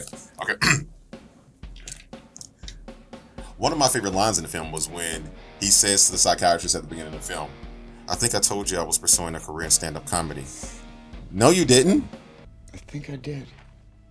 Like it's coming. Yeah. Like you see, it's growing. Yeah, go ahead. The friendo is implied. That's what I'm saying. Yeah, that's when I thought of Sugar. That was the first time I thought of Sugar. My first one is kind of it's ridiculous. It's shallow. It shouldn't even be rewarded. But when Randall says to Gary, "Do you people call it miniature golf, or is it just golf to you?" Gary is he's a short person for context if you haven't seen the movie. But it's not even really that line that makes that part so great. It's the way Arthur maniacally laughs as he walks away. And you could tell he's got like different laughs. He has the laugh that he can't control. And then sometimes he uses that laugh to like try to fit in like he's one of the guys. Like he's speaking Groot or something. He's speaking. And the way he stops immediately when he gets around the corner. So to me, that was the "I'm gonna kill this motherfucker later" laugh. Because Yeah. not only is he a bad person, he's fucking with him. Yeah. Yeah, I agree. I very much like that. This was it was. I guess this is okay. I'm gonna use this because it was a line, but it wasn't a line that was uttered. It was a line that was wrote. I just hope my death makes more sense than my life. Because the psychiatrist uttered it, but what was more important here that you guys have to understand, sense was written like this. Mm-hmm. So it lets you know something's off there. Speaking back to the mental thing, speaking of that, and I have a few more, so because I know you only have one more. It lends to that inequality where he's low on the totem pole as far as making money. Right. Even if it's and this is the sickest fucking probably scene of the film, and people are like, "Oh, was the blood scene?" No, think about this. If our theory is correct that his mom was really crazy and she really did fuck him up, and even after all this, you would have thought all the mental torture was over. He looks at his mom and says, "You know, Mom, they've been saying my stand-up things. You know, I'm gonna be a comedian." And she looks at him and says, Don't you have to be funny to be a comedian?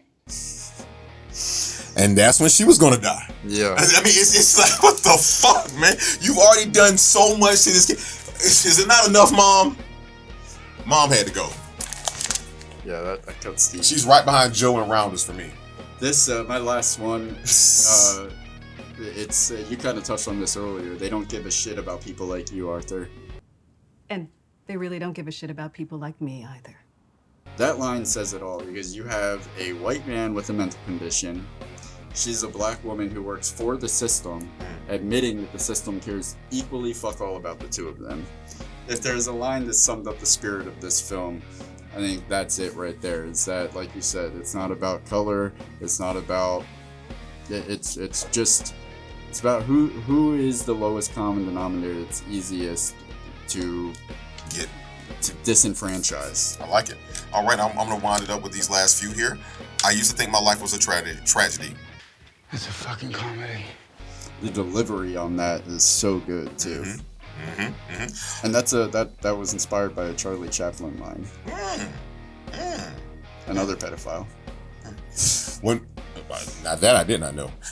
When Randall comes to the apartment, It was a different time. Same crime. Father crime time says so. You can't cheat it. There you go. Another line where he says when Randall comes to the he's like, hey Arthur, what are you going down to the protest? He was like, no. He was like, what's with the makeup? My mom died. I'm celebrating. Okay.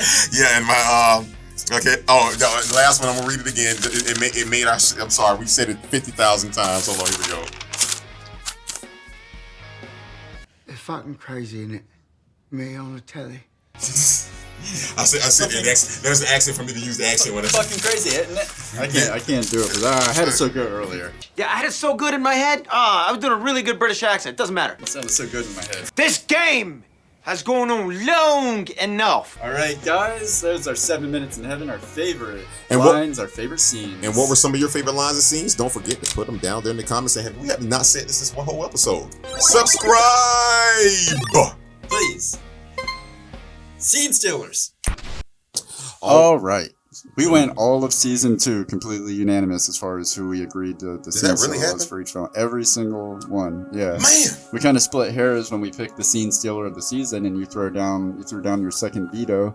But either way, here we are now. Let's see if season 3 will be another season of unanimous agreements. I don't have an honorable mention or anything. I just have who it is. I have an honorable mention. Okay. I have Penny Fleck. She really did her thing too. Yeah. Here's the thing: when you got, I'm assuming Joaquin Phoenix riffing on set, trying to find himself. You know what video I'm talking about? And I know you started the share thing, Larry. Yeah, it's funny making fun of me. I'm trying to find something. Was it Jimmy Fallon? Yeah, Jimmy Kimmel. Jimmy Kimmel. I'm not sure if that was staged. That's like a promotional thing. I've not heard it retorted at all. But to have to play, I know what it's like to have to play off a psychopath. So I have to give her an honorable mention. Not you. I'm talking about Barbara Partridge. I didn't know. They didn't know though. Yeah. So they're like, okay. So yeah. You just want to just say it? Yeah. And then, when 2, 1. Roll that beautiful. No, just roll the Academy. Academy said it. Oh yeah. Yeah. So this is the one time we get to use that. Joaquin Phoenix. Yeah. Do you want me to say why? I mean, I am going to say. Yeah, we'll both say why. Go. Right. When Heath Ledger was in talks, and I'd only seen him in like 10 Things I Hate About You, Knight's Tale, pretty much romantic comedies. He was a teen heartthrob. When I found out that he was going to be playing Joker, I was extremely skeptical. I thought no one is going to stand out in Jack Nicholson's shadow. It is impossible. Why even try? And I was like completely proven wrong. And somehow I found myself in the same exact position when this movie came out and I found out Joaquin Phoenix. I love him as an actor. I had no doubt in his ability to pull off an excellent performance. But again, like, it's Heath Ledger. There's no way somebody's going to stand out as the Joker in Heath Ledger's shadow. Joaquin Phoenix proved me wrong. Now I can't decide which performance I love more between Heath Ledger and Joaquin Phoenix. They can't be compared. That one's a prequel. One's a prequel and one. Really, I mean, but just looking at the performances alone, just like who is the better performer, I can't even decide that. Like they both did it so well with their own unique takes. All I can say definitively is that they have, without a doubt, made Jack Nicholson my third favorite Joker, which I never thought could be a possibility. Like I don't know who 1 and 2 is. I know those places belong to Heath and Joaquin, but I know for a fact that they have pushed Jack Nicholson to number 3. After Heath Ledger, I couldn't imagine how a fresh take could be reimagined for the character, but Joaquin Phoenix proved me wrong in every way, and he took this movie to a whole other level. I would like to say a ditto to everything you said there regarding that when you talk about somebody doing things like that. But I think we would be remiss if we don't talk about the fact that even before Jack Nicholson did this, we had Cesar Romero from the Batman show with Adam West, and so he was the first iconic. And what we got, and Mark Hamill is a favorite just doing the voice from our show, from when the animated show. So when we say these things, I don't think I know now. Remember how people are like, oh, who's the next Bond? Who's gonna play Bond? No, Joker's that role you step into that you don't want to fuck this up because it's like Jared Leto. I mean, but with that being said, though, like, but at least he's still. We don't hate him for it. It's just that everybody else did so fucking not good, not great. Like they are knocking this shit out the park. So what I'm saying is like it's that role like without sending their cast members use condoms or animal limbs. Listen, when you look at the list and it says Cesar Romero, Mark Hamill, Jack Nicholson, and Heath Ledger, you got to do something, Stephanie. You got to do something, man. But that's my whole point. It's like I said, when we look at that character now, he's this modern day's Hamlet. Who's playing Hamlet? Who's playing Bond? Who's playing Joker? Yeah, that's what this is now. He's the number one role that you're going to be judged by this. He's been judged more than Jesus. The last 2 people to play Joker won Oscars. So who's up next? One of them wasn't even alive to get it, and he still beat people that were What's that long ass P word you use? Posthumously. There you go. And guys, for me, really quick, like I say, not really quick, it's Joaquin Phoenix for me. The reason, yet again, like I say, it's as simple as what he said. When you have to go after not just people, all these people, and then you still not just be better, but bring your own branch of the character there. And see, that's what makes the Joker so interesting. Yeah. That 3 or 4, 5 different people have played him differently, and you can all believe that would be the Joker. Mm-hmm. Except, yeah, that's okay. I'm sorry. Yeah. So Joaquin Phoenix, you might be on this board all season. We might just leave you up there because damn. Yeah. Welcome. First actor, first scene stealer of the season. And speaking of scene stealers, let's get into cast, crew, and/or you. All right, she is an actress, a model, dancer, business owner, and mother of superheroes in real life as well as on the big screen. Her son is a YouTube sensation. Her daughter is an accomplished actress with another daughter who recently graduated and is off to college. No small feat in itself.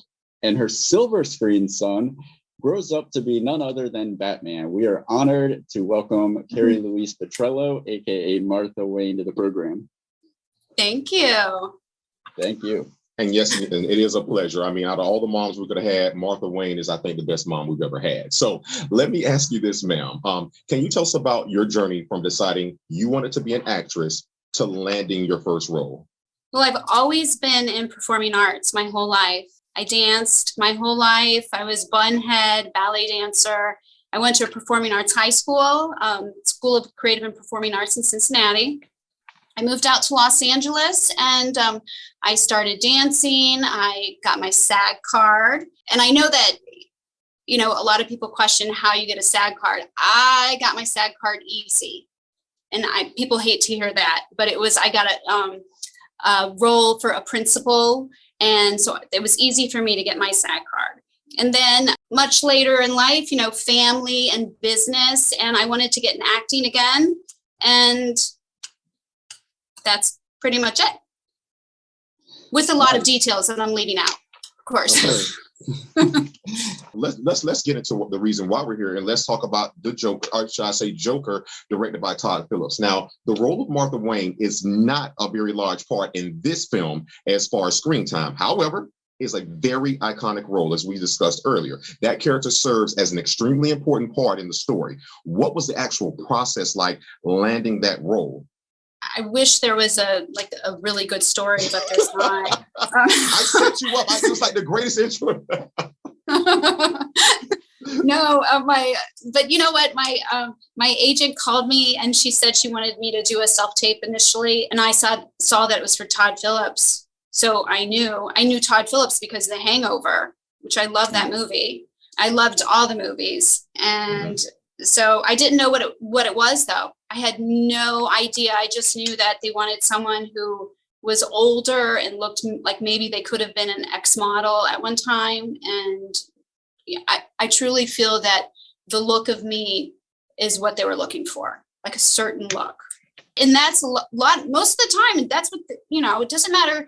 Good doesn't always get the job. Mm-hmm. So, going back to actors and, you could be incredible, but they have something in their minds that they're trying to fulfill. Mm-hmm. Yeah. No major story. Well, no, I was kind of hoping for just the boring logistics of something like this, because I think a lot of people would expect this like big moment that happened, but it was probably sending something in and then a lot of waiting and then more waiting and anticipating. Was it only one audition tape, or did you go in for a second? No, I did two. And I think I auditioned in July, and I found out in August. And I was calling my agent saying, "Did you hear anything? I really wanted this." And then right when I called her, she goes, "I just got it, a call or contact." And so I was ecstatic. I was afraid that they were going to find someone else. I was so nervous for like the next 2 months until I actually did my fitting.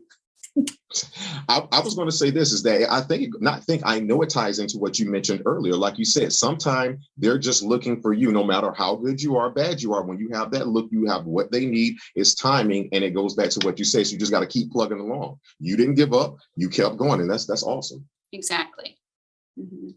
The movie is so ambiguous as far as just how it ties into the whole timeline of Batman and everything. It's very like purposefully mysterious. So I'm hoping that the answer to this question could shed a little bit of light as far as like so you're on set and you're playing the character. Was there any direction given to you that might be telling as far as like what Todd Phillips had in mind as far as how this connects into the Batman universe?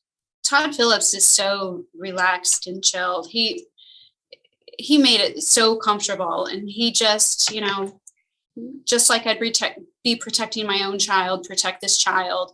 And I already knew from the sides what was going to happen. So I think less direction with something like that is more important, because I could truly just act as I would if I was nervous and scared and going through a crowd, a very crowded place, and bringing your son through it. That's just how I would act. I would act a little bit as a mom. I'd act a little over the top, because that mama bear instinct comes out. Mm-hmm. So it's just completely natural to me. And he was great because he was fine. He was fine with it. Yeah. I think his loose style really worked for the ambiguous atmosphere of the movie, because like, you'll in interviews with him, he's like, no, Joaquin Phoenix's Joker is absolutely not the Joker. Mm-hmm. And then Joaquin Phoenix is like, no, he is the Joker. And from what I saw in the behind the scenes and different interviews that they talked about, is like, everybody was free to act their character how they interpreted it to an extent. Like even the man who plays your husband, is it Brett Cullen? Brett Cullen? Mm-hmm. Yeah, Cullen. Yeah. I read that he was like he acted his part as if he believed everything that Penny Fleck was saying about the rumors. That he played it as if he was author's real dad. So I think that was really cool that he just let things be kind of fluid like that. You're pretty much getting a lot of different interpretations throughout the performances. I agree. Let me ask you this. I know, like you say, even though it was like not a small role. I don't believe there are any small roles, but I'll ask you this. For knowing that you said you wanted it so bad, you did your fitting, you became ecstatic. Did you do anything special to prepare for this role? No. You're making all the young ladies out there that want to be actresses like, I can do this. I can do it. No, it's not. No. Sad Card, Batman, Martha Wayne. I'm doing it. Yeah, or maybe it was just time. Maybe right. I did it, so many times and, prepared that when it did happen, I felt really ready for it. Mm-hmm. Mm-hmm. Yeah. How long were you on the set for that scene? Or for those two scenes? Only 3 days, but I swear there were more fittings than anything. There were so many fittings. They should let you keep those outfits they did not use. Like, come on, guys, I'm wearing this. I can't. Come on. No. Yeah. No, the costume designer was wonderful. This is Mark Bridges designed the costumes. There is a running joke among actresses that I always hear, which is they say most females say you only get to wear this dress once. Well, that's if you're not an actress, because clearly you guys sometimes only wear these dresses once and maybe sometime never again, as far as a wedding dress versus when you're an actress. So let me ask you this. Now, we all know this, especially me. I always feel like every scene I film, every scene that's filmed of me is going to make a film, and it does not. So let me ask you this: were there any scenes that were filmed with you that that hit the cutting room floor? Should I say? Yes. Can you talk about those without getting in trouble? We understand that Todd Phillips has said that the movie that is out is the movie. He will never release a deleted scene, so we totally understand if you can't say it, get it. I don't know. I don't feel it. It's not my story. It's not my place to tell it. That's cool. Yeah. That's cool. Yeah. The writers and directors out there are in love with you right now. Why can't all actors be like this? Yes. This isn't even a question. This is just an observation. I thought it was funny when I was doing the deep dive on your Instagram to kind of prepare for the interview. I thought it was ironic that shortly after the Joker premiered, you were spotted at a Halloween party with somebody dressed as Batman. I put the post, the picture in the question. Unfortunately, I don't have it pulled up now, but you know what post I'm talking about? Yeah, I do. What party do you go to that there's not a Batman? There's always a Batman or a Catwoman. I've been missing life then, because I would say most parties in 2019 probably were leaning more towards the villain side of. That's an Adam West Batman outfit too. This is like the old Batman. Yes, but that's awesome. That is awesome. Let me ask you a question here, because one of the most powerful and pivotal scenes of the film is I like to call it a duality scene, as Joaquin Phoenix's character, the Joker, is becoming the Joker. He's dying at the end, and the riots are happening, and you and Thomas Wayne, Mr. Cullen, walk out of the theater, and your death scene happens. Let me ask you this: were those things happening right the same time, adjacently, or were these things happening? Were they filmed separately at different times? Well, when the riot was going on, and we were walking in front of the theater, all of that was going on, which was amazing. I mean, I've never been on a set like that. It was incredible.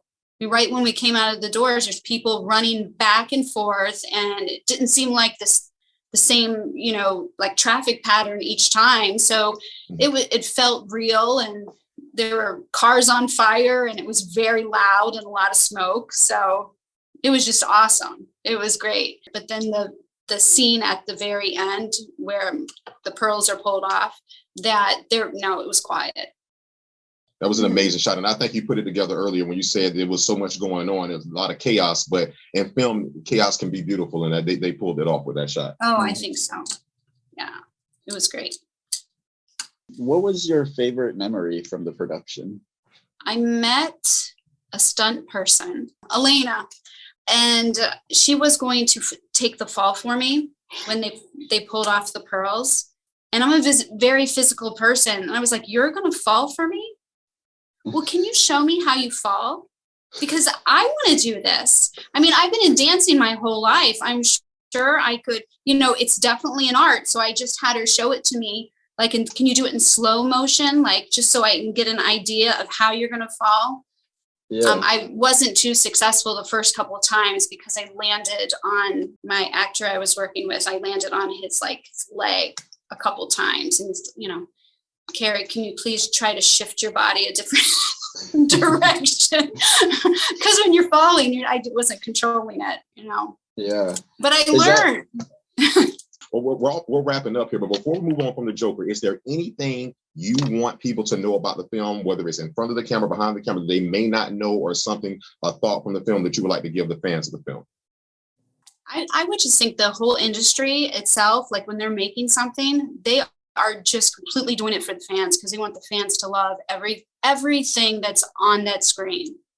Mm-hmm. I don't see so much of a separation, like, these directors, producers, these big movie houses and the audience that's watching. They're really combined. They're wanting to entertain so much. Yeah.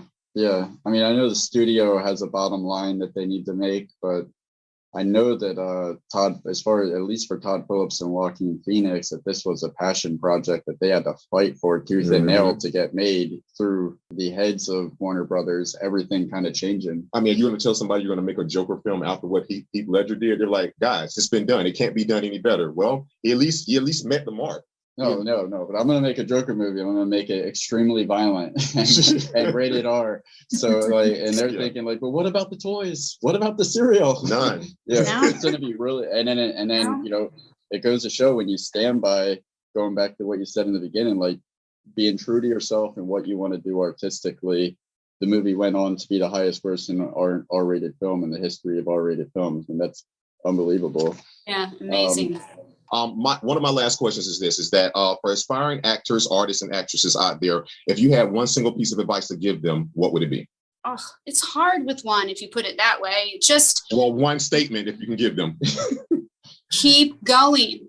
Keep going. It's the losers that make it. It's the people. If you give up, you don't make it. So it's the losers that if they just work one more day, they make it. Don't quit. I mean, if it's a passion, if it takes 2 years, that's quick. The fraction. 4 years, okay. But you'll get there. It's just you can't give up, or you'll never know. Yeah, Nick McLean, the cinematographer from the Goonies, he was on for that show, and he said he doesn't know anybody that if they haven't quit, didn't eventually make it. It seems like a needle in a haystack situation, but it really is just a matter of running out the clock. Oh, yeah. Just keep going. Don't give up. Like Tenet. Yeah. Mm-hmm. Yeah. So whether it's, this could be dance, modeling, acting, or even anything that your kids have coming up, or all of the above, is there anything that that you're at liberty to share and would like to share that you have coming up? I don't have anything coming up. I just started auditioning again, so crossing my fingers. And my daughter started auditioning again too. Okay. Awesome. And my last question, I promise is that thank you for that advice you gave the actors and actresses, but this doesn't have to be about film whatsoever. But because you were so gracious to come on, we always ask our guests, is there anything you want to say just to society in general? We've been going through some crazy times. So are there any parting words you just have for society? No parting words. I'm not big on goodbyes, but I'll see you later. I would have fell out of the chair if you would have said, knock, knock. This is what you get, Murray. All right, so we would like to say thank you so much. You took the time out of your day. We will make sure that you get the proper respect and glory that you do deserve. I mean, Miss Wayne, it's been such a pleasure. Oh, it's my pleasure. Thank you. Thank you very much, Carrie. All the best to you. Thank you. You too. All right. Thank you very much to Carrie Louise Putrello for stopping by and so taking the disrespectful, time. Miss Martha Wayne. Thank you very much to Miss Martha Wayne, Carrie Louise Putrello, the actress in real life, for taking time out of her very busy life of dancing and modeling and running a business and parenting and everything, and acting and auditioning and everything she does, for taking the time to speak with us. Very much appreciate that. And let's get into Fucksgiving. All right, so we've combined everything with Fucksgiving is into like an overall review, beginning with what we would change and then what we love about it and what our overall like score is 1 through 5. All right, what would we change? Now, for me, if you talk about this film, what would I change? Nothing. Okay. I have a statement prepared. I wish it would have made a more distinct connection between Arthur Fleck and the Joker we know. The Joker we came to see. This is my same issue that I took with Cruella. DeVille? Yeah. The fuck are you doing? The Emma Stone movie. Because it's it's in the same vein as these like origin stories, prequels for villains. And Cruella did the same thing. These movies are sold to us as origin stories for characters that we know, but the movies attempt to rewrite the future that has already been written in Batman or 101 Dalmatians to satisfy this new origin story. It doesn't work like that. We came to see how the Joker became the Joker, not some dude who called himself Joker and maybe inspired the Joker that we came to know. We came to see how this crazy dog-skinning bitch from 101 Dalmatians could possibly get an origin story that inspires some sort of redemption or empathy for her character. Joker, much like Cruella, could easily be standalone movies that have nothing to do with any franchises or any recognizable character names. Just, they'd still be great stories on their own, arguably even better, if you ask me. But it's like the studios find it safer because these like origin stories, prequels, they're like all the rave right now. So let's attach something with name recognition, with some brand recognition, and like currency as far as nostalgia goes to this story, like about this dude that goes crazy and kills a talk show host. How much more assets can we get in seats if we call him the Joker? Or this woman that's obsessed with fashion and takes on this other fashionista. How many more asses could we get in the seats if we call her Cruella and make people believe we're gonna tell them how a young Cruella turned into the bitch we know in 101 Dalmatians? I just think it's kind of I request elaboration. I do have one thing I would change. Okay. Your opinion. Now, because seriously, I'm just jump right into it.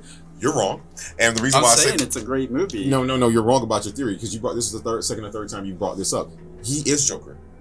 I did the animated series like you did, and I wait. Is he Joker? Or is he the Joker? He's the Joker. But what it is, you said is they gave you exactly what you asked for, and that's why I'm using your own argument. They came to show you this is him maybe it'd been apropos would have been titled Arthur Becoming Him or something like that, but this is him becoming Joker. This is the prequel because every comic book has always said that he's this mentally disturbed guy, this, that, and the other. And even in The Dark Knight, he's like, I think me and you are destined to do this forever. We need to go around. If I didn't have you, I would know what to do. I was like a dog, chick. Like, so in each iteration, they're just showing you, okay, if we're going to show you the maniac, let us show you how this happened. The Joker's real name is Society's Bastard. And what the real message is, if society doesn't get their shit together, they're going to be more Arthur Flecks, and they're going to keep going and keep going. The Purge is nothing but a whole bunch of Arthur Flecks in the future. Yeah. That's all that it is. So you did get what you came to see. Joke's on you, not you but them. That is what this is. You want to know how I got these scars? Yeah, bitch, I rose from the ashes. When I did this, that's how I got them. You know how he got those scars? When he said no more medicine. When his mom lied to him. When he thought that was his daddy. When he said, you're not funny, happy. When those kids beat his ass. Those are his scars. They took us back. So that is this movie. That's why I wouldn't change a goddamn thing. I agree with everything you said. Okay. I'll say most of the negative things that I've had to say about the movie are more or less just me kind of playing devil's advocate, as far as like I can easily see both sides, and I agree. Like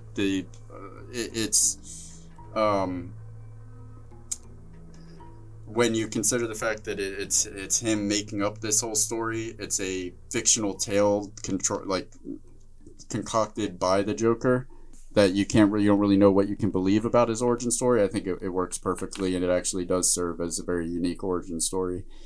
I give the movie a 3.75. It's almost a 4. It's a damn near perfect film, but it also plays it safe. There's nothing really special, I know it's kind of ironic saying this movie plays it safe when they had to jump through hoops and fight tooth and nail to get this movie made, to prove to get studios to take a chance on an R-rated film about the Joker. But it still plays it safe at the end of the day. There's nothing really special or innovative about it as far as I'm concerned. It borrows a proven aesthetic from gritty films that came before it, almost to a level of being borderline paint by number. It glosses over important subject matter, but acts more like an interpretive piece of poetry than a well-thought essay. It passes the buck to the audience to determine what it wants to say. In many ways, this makes it a great piece of art, creating something totally engaging while remaining subjective for the viewer, but it's also kind of a cop-out in the writer's room that could be perceived as, we know these things are important, so we want to address them, but we aren't really sure of how to address them or what we actually want to say about them, so you guys decide for us. So you get these vague generalizations that leaves an arguably dangerous number of blanks for the audience to fill in and make their own assessments as far as what's going on. However, the plus side, the positive, is Todd Phillips made the film he set out to make, and that is to be respected.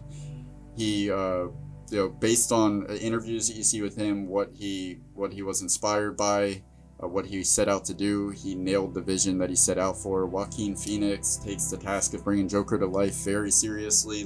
It is like he treated this like not like a comic book film, not like a comic book character. He elevated it, and it shows in his award-winning performance.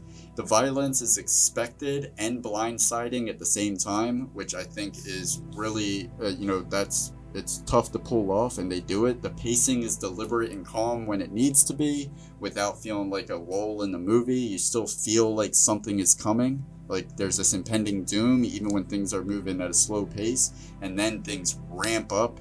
You spend the movie watching these dominoes get set up, and then it seamlessly increases the acceleration of the pacing, and before you know it, all the dominoes are being knocked over as it ramps up to the climax, and it's got a really nice flow to it.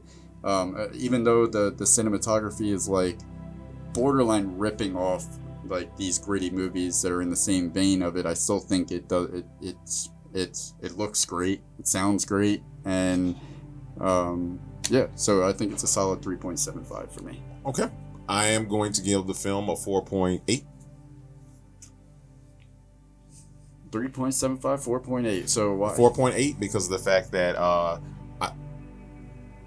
just a very moment while you were speaking, I did think of one thing that I know I said the other thing I would have changed was your opinion, but the reason why I now think I had this film at a different rating before, but now I will give it a 4.8 because I would have even loved. Granted, I'm taking 2 points off probably from marketing, because now that I think about it, I don't know who decided to do this, but it probably was some talking suits. I don't know, but if this film would have been titled Arthur, then, or either Losing Arthur or something or just Arthur. But when we see the film, we know that, this is the prequel to the Joker. We know Arthur Flex becomes Joker. And because we only get Joker for really the last, 10 minutes of the film. So if it's called Arthur, you now see that Arthur becomes Joker. So then we don't have the comparison anymore. It's who's the best Joker ever? It's still Heath Ledger. Who's the best Arthur ever? It's Joaquin Phoenix. So you're giving it a 4.6? 4.8. I thought you dropped it down too. That was from the 5. Okay. From earlier. Okay. 4.8. All right. 4.8, so that gives it a total of 8.55, and which would give it an average. The official TTFT score is 4.27. 4.27. So about 4 1/4. Or even 4 1/4. All right, so guys, so 4 1/4 for Joker. That's our flying fucks. The first flying fucks given 4 1/4. Final segment, coming attraction. All right, guys, we are switching things up this season, as you may have heard before. This new episode going up on, of course, this is the first Thursday of the month. We'll be doing a new episode at the first Thursday of every month, but you'll still get new content from us every single Thursday.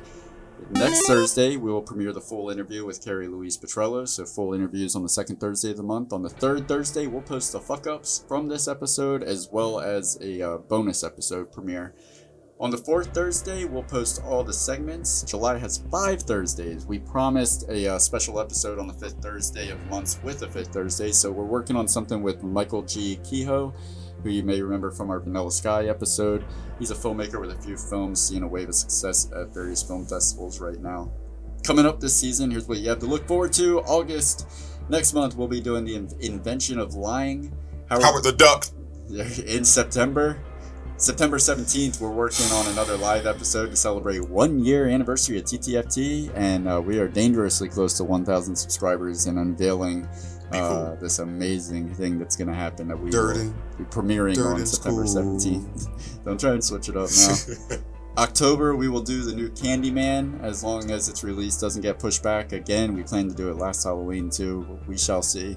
We'll also do a special episode on Halloween covering The People Under the Stairs. In November, there you go. We will do finally Die Hard. Ghostbusters Afterlife premieres on November 11th, Duality, so we'll be 11/11. There we go. So we'll be doing the full Ghostbusters trilogy on the first Thursday of December. New Year's Eve, we're working on another live special episode where we intend to discuss, this is crazy, every single Matrix films, including the fourth one that'll be coming out in the end of December. That might break us. We'll see. Probably will. We'll kick 2022 off with Being There with Peter Sellers in January, and Mick McLean has already gave us his word that he'll be back on for that. And a very special guest for Take It Away, Durden. Well, I don't want to confirm that yet. Well, all of our guests are special. We're working on a very special guest for Religulous, Bill Maher's documentary about religion in February. Blades of Glory will happen in March, and on March 31st. Since that's another month with 5 Thursdays, we're putting something together with friend of the show David McGifford, not just a friend of the show, but also an assistant director, an amazing AD from many 80s films that you know and love, including and not limited to Rain Man. He wrote a book called Best Seat in the House, which is pretty much the novelization of everything that resides at the heart of TTFT. Those little micro, macro, whatever the hell you call them, just the moments that happen on set that when you put them all together, you kind of get a picture of how the magic is made. So we'll do that in the end of March. We'll get Foolish in April with Face Off. And we're gonna cap off the season. I see what he did there. Cap off. No, I didn't. Yeah, you did. It's after 6 o'clock. Bust the cap. You're lucky they even performed for you, bastard. We will be capping the season off with Dead Presidents. See you soon, Lorenz Tate. And of course, we'll be doing that in May before doing our traditional season recap in June. So hey, that is the next year with TTFT. Be sure that you have subscribed. Be sure that you ring the bell so you don't miss one moment of all of the amazing content that we have in store for the next 365 days. Again, tell your friends about us. Check out ttft.live. Go to the shop, the store, whatever it's called on there. We actually have all of the movies that we're covering in Season 3, including Joker merchandise available, and every movie that we've covered in Season 1 and 2 as well. Check that out. Share with your friends. Check out Patreon. Consider becoming a Patreon subscriber of the show and supporting what we're doing here. And hey, you know what? Even if they don't pick us up, you know what I'm gonna do? What? I'll always be laughing like a clown. Won't somebody tell me this why? This is not Season 2. We do not have to sing at the end of every episode. Who's singing? All we have to do is this. See you next time. Same bad time, same bad channel. Hey, stop eating McDonald's. It gets inside, leaves you hollow. No, I am lost. Lead me down. How can goodbye, goodbye, goodbye, goodbye, goodbye, goodbye, goodbye. Why don't you subscribe? It'll last longer. No one's out there. No one's out there. Good night. And always remember, that's